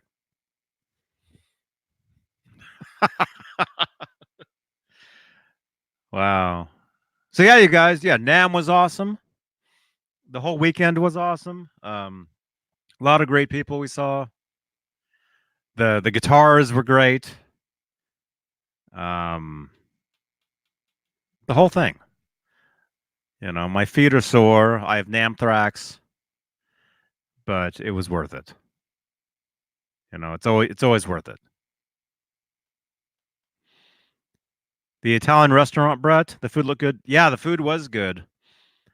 I showed you guys a little bit of the food. It's when I share the screen with the videos, it's kind of slow, so it's kind of weird. But there'll be a card right there on playback, right there with some of the NAMM videos, including the restaurant streams that we did. We streamed 2 dinners and had a great time. Who was there? I was there. Zim's Guitars was there. Caleb Nerd Halen was there. McNamara was there. Alex Radford was there. His friend was there. I want to say his name's Al. Ben was there. Who else? Swiss Picks. He was there. Ned is actually sitting in a chair right over here. That chair. Ned is actually in this chair right here. I didn't know where he went.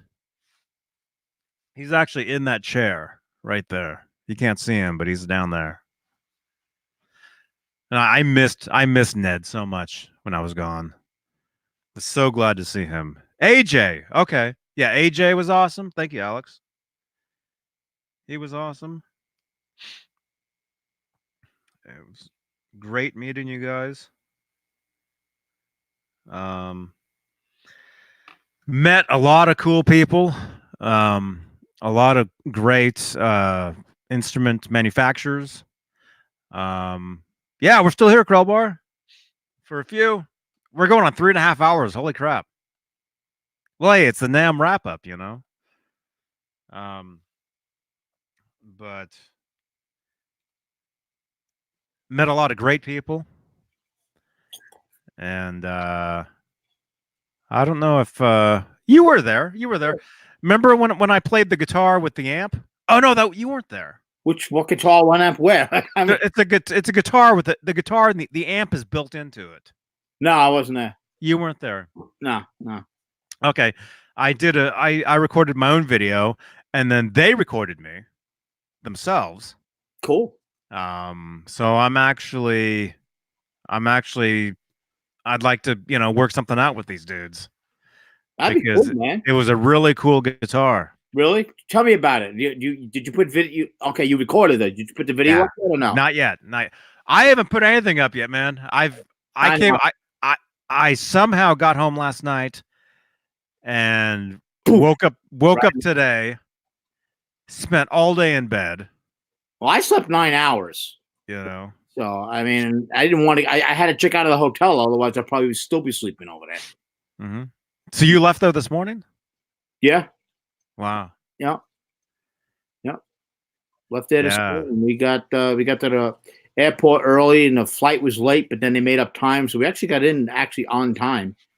And from where? John Wayne? Yeah, John Wayne. I don't fly LAX, dude. I'm not. You can. I mean, that's a last resort. That airport is a fucking nightmare. Well, you know what? You guys know I'm always talking about. There's a station called KFI AM 640. It's that local LA Orange County radio station. Yeah. I get it up here. That's my station. I'm always listening to it up here. It was awesome being down there in my car listening to it because the traffic actually made sense. You know, all the traffic that they're saying, oh yeah, avoid that. Because I'm actually there. But they were saying how through LAX somebody actually brought the measles through LAX. Yeah.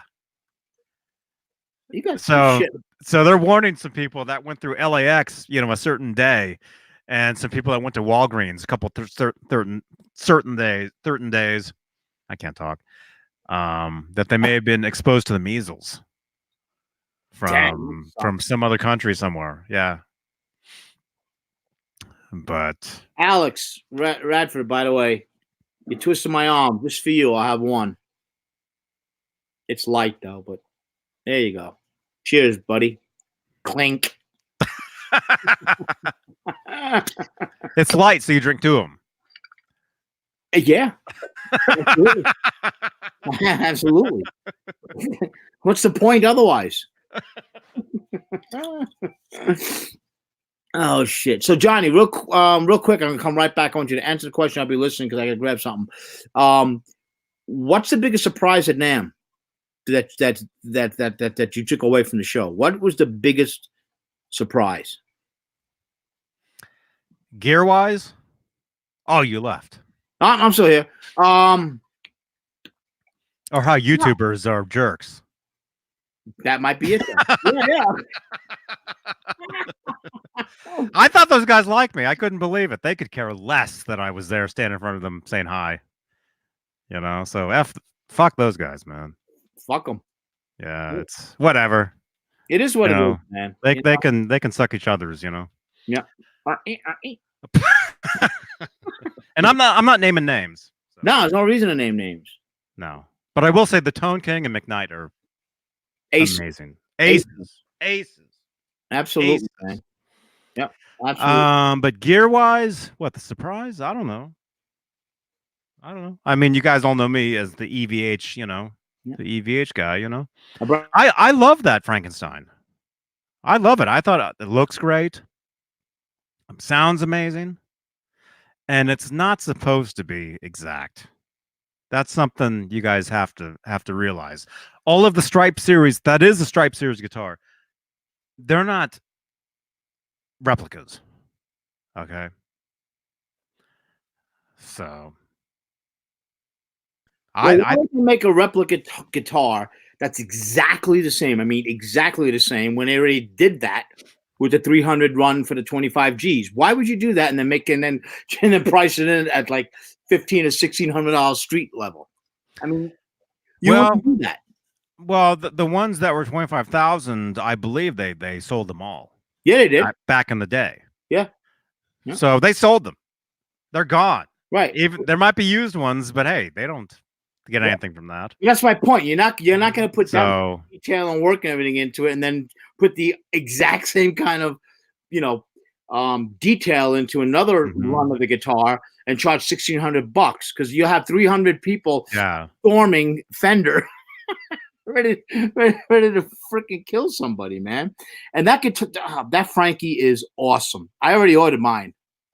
Oh, yeah, I ordered mine. In fact, I'm ordering it from Flipside Music here in Denver. And cool. Yep, Ike reached out to me and told me that I'm in. I should be in. So he'll let me know later on during the week, and if not, I'll get it from somebody else. But he'll come through. He's got a great music store in Denver, man. Wow. Yeah, Tom. Yes, I have played the $25,000 guitar. I have played it. There was one just north of me in a small shop. Actually, the videos are on the channel here. Playing that, and I'll tell you, that was probably the best playing Van Halen style guitar I've ever played. That guitar. It was awesome. It was awesome. But then again, this new Stripe series Frankenstein, it's not meant to be like the other one. It's purposely done this way. It literally is. Here, they're giving you basically a blank slate and then that awesome Easter egg that they threw in it. By the way, Did you tell everybody about that? I know the video is up, guys. Check out Johnny's video. It's on what's that place called again? Van Halen Newsstacks. That's right. It's up on there and it's up on his channel. So it's all over the internet. But check it out. But John, if you want to spill the beans again, you can. The neck pickup is functional, so you can wire it up, and as in which song is it? You can make it work. Get up, make it work. Yep. I mean, it's dead when you get it. You got to wire it, but the fact that they stuck another pickup in there is cool. What I want to know is how's it sound? What is it? What's a Fender? No, I know that, but what pickup? Is it a special pickup just for this run? Probably. It says. I mean, it actually says what it is. I didn't see that. It says. I mean, the video that I did the other day. Here it is.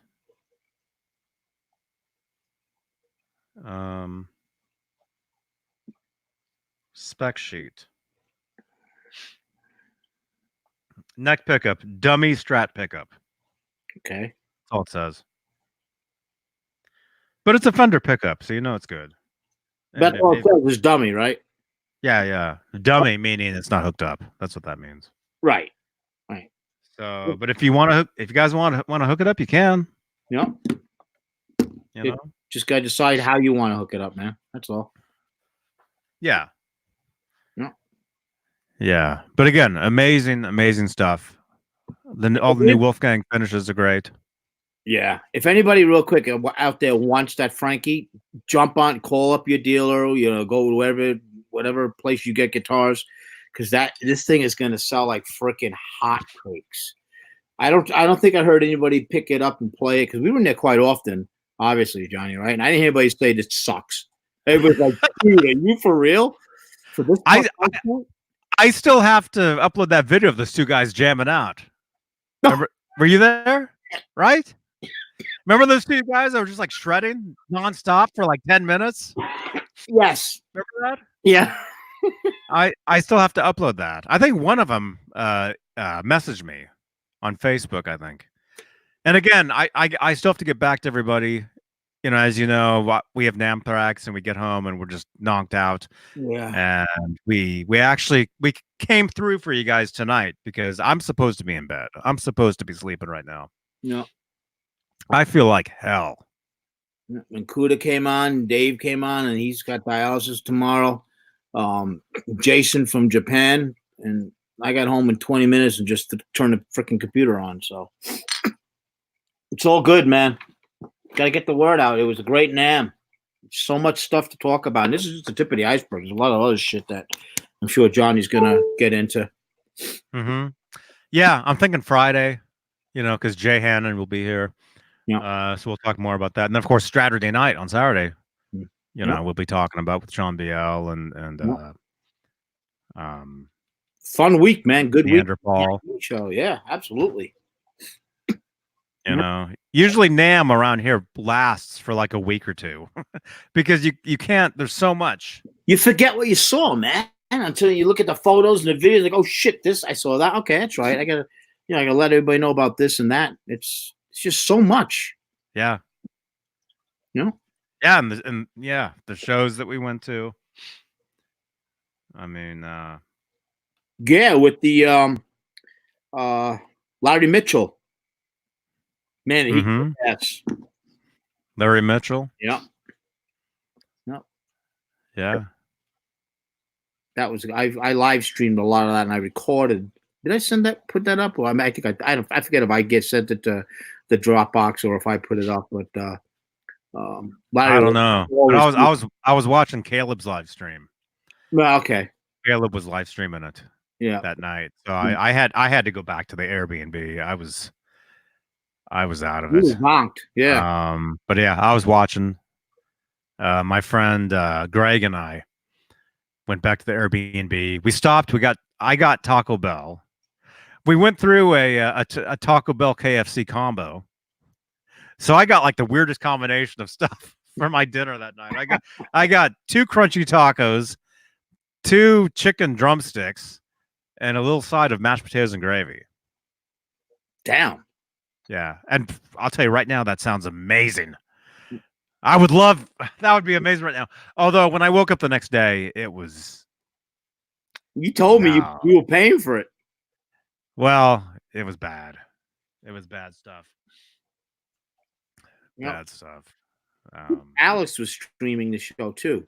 There was 3 of us, and so was I. The Larry Mitchell show. There was like 3 of us streaming it. Yep.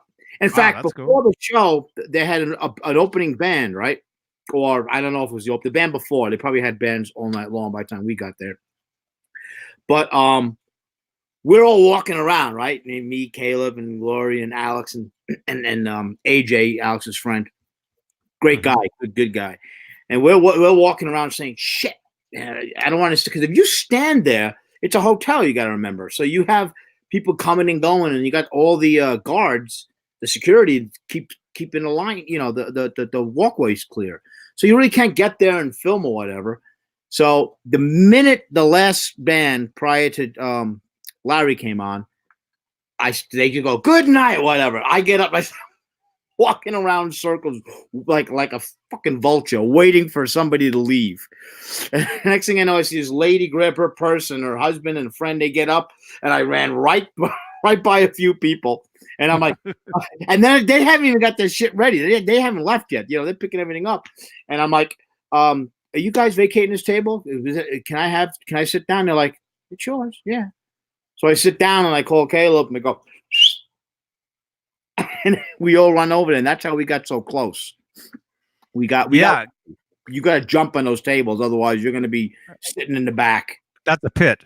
What do you mean sitting? You'll be standing. Standing. No, you're right. Standing. Yeah. There's no sitting. There's no seats in the back. Right. There's no sitting, and the staff is constantly pushing you towards the side, out of the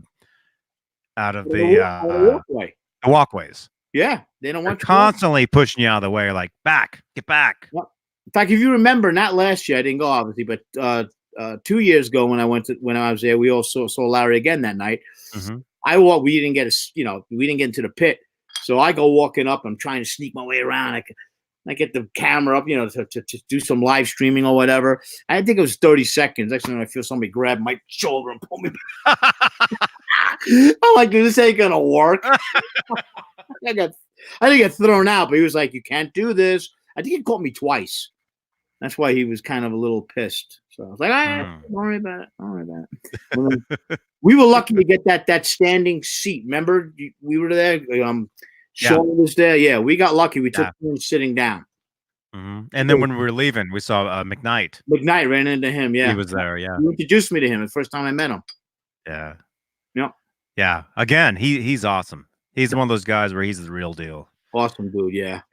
It's no BS where where they're nice on here and then in person they could care less. Yeah. McKnight and the Tone King they're the real things. Like I said, aces. They really are, man. Good people. Yeah. Alex Rodgers says my favorite show was that Larry Mitchell. God, anybody that does not know, I'm sure everybody does. But more importantly, if you have not seen Larry Mitchell live, if he comes through your town, don't for a second think that you should not go. Jump on the opportunity. He is he's a shredder, but more importantly, he's got so much feel. He's he's a multi-Grammy award-winning guitarist. Mm-hmm. And he's one of the nicest people on the planet too. Such a good guy. Mm-hmm. So yeah, if you get the chance to see him, if you haven't, go check him out. And if you have seen him, obviously you're gonna go again because yeah, you're going. You're going again, man. Oh yeah. Where you at, Crowbar? Says Larry Mitchell never plays around here. I don't know. Sean Zimmerman says they have a KFC and Long John Silver's. Oh, that sounds painful. Not Taco Bell. Long John Silver's. Oh. Crowbar's up in Rhode Island. Okay. Well, he plays the New York area quite often. Mm-hmm. Well, he stays at Dave's house all the time. Yeah, when he comes in town, he stays at Dave's house. Yeah. Take a shot down the coast, man.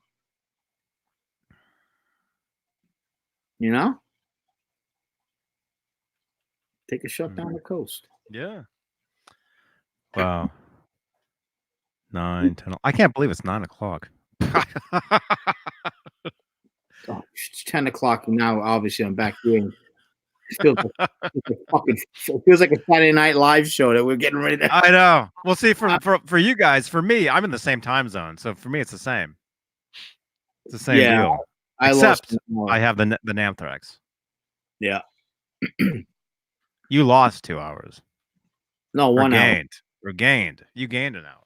I gained an hour. Yeah. Gained an hour. And I did everything I could too. I was taking that ecstasy and I was taking everything to try and prevent getting anything. Yeah. Didn't work. I was too. Although I'm thinking, whatever I was exposed to, it must have been before I even went down there. Really? But you can't get sick that quick, right? It depends on what you get. Can you get exposed to something and then Absolutely. Dude, it's not like a one-day thing. We were there I was there for 5 days. You were there for 4 days. If you get sick on a Thursday or a Friday, you're gonna feel it a couple of days later. Sure. Absolutely, 100%. Okay. Yeah. Yep. Yeah. Boogie Woogie Flu. Boogie Woogie Flu. The hell is that? Yeah, I'm feeling it, whatever it is. But yeah, if you can, yeah, send me the McNamara video, the one he did of me at the EVH. Yeah, I'll upload that. Yep. Okay, because I'd like to get that one to Jeff as well. I'll shoot that up there tonight then. Okay. Yeah, I'll shoot it up there tonight. And I'll. Man, I never had any of this stuff running. What's that? All this stuff. I should have had this stuff running the entire time. All this. Oh. All these things. It was, you know, I was sleeping, and literally 30 minutes till we went on, I jumped out of bed and created the session, and I've been sitting here now for almost 4 hours. That's right. You went on at 5 o'clock your time. Yeah, just after 5, because Mancuda, it took a while for Mancuda to jump on. Cool. Namthrax, spreading the disease. Yes, Crawboy, you all right. So what do you got? You have anything planned for the Friday night show? What? I mean, obviously it's going to be a lot of Namthrax. NAMM. Yeah. It'll be more NAMM. Okay. More NAMM stuff because, you know, I barely, you know, said anything on here. But I do have a bunch of people to get back to that agreed to come on. Awesome. So I've got a whole bunch, and then I also have a bunch of like products to show you guys. Stuff I got, like guitar picks and certain things. Cool. To show you dudes. Really cool things. Yep. Really cool stuff. Yep. Yeah, I got some stuff too. So, probably have most of the stuff I have, but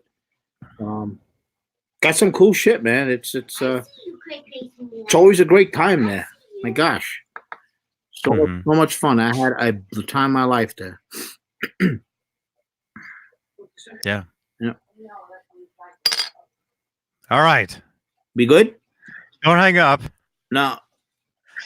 All right. We'll see you guys whenever that is.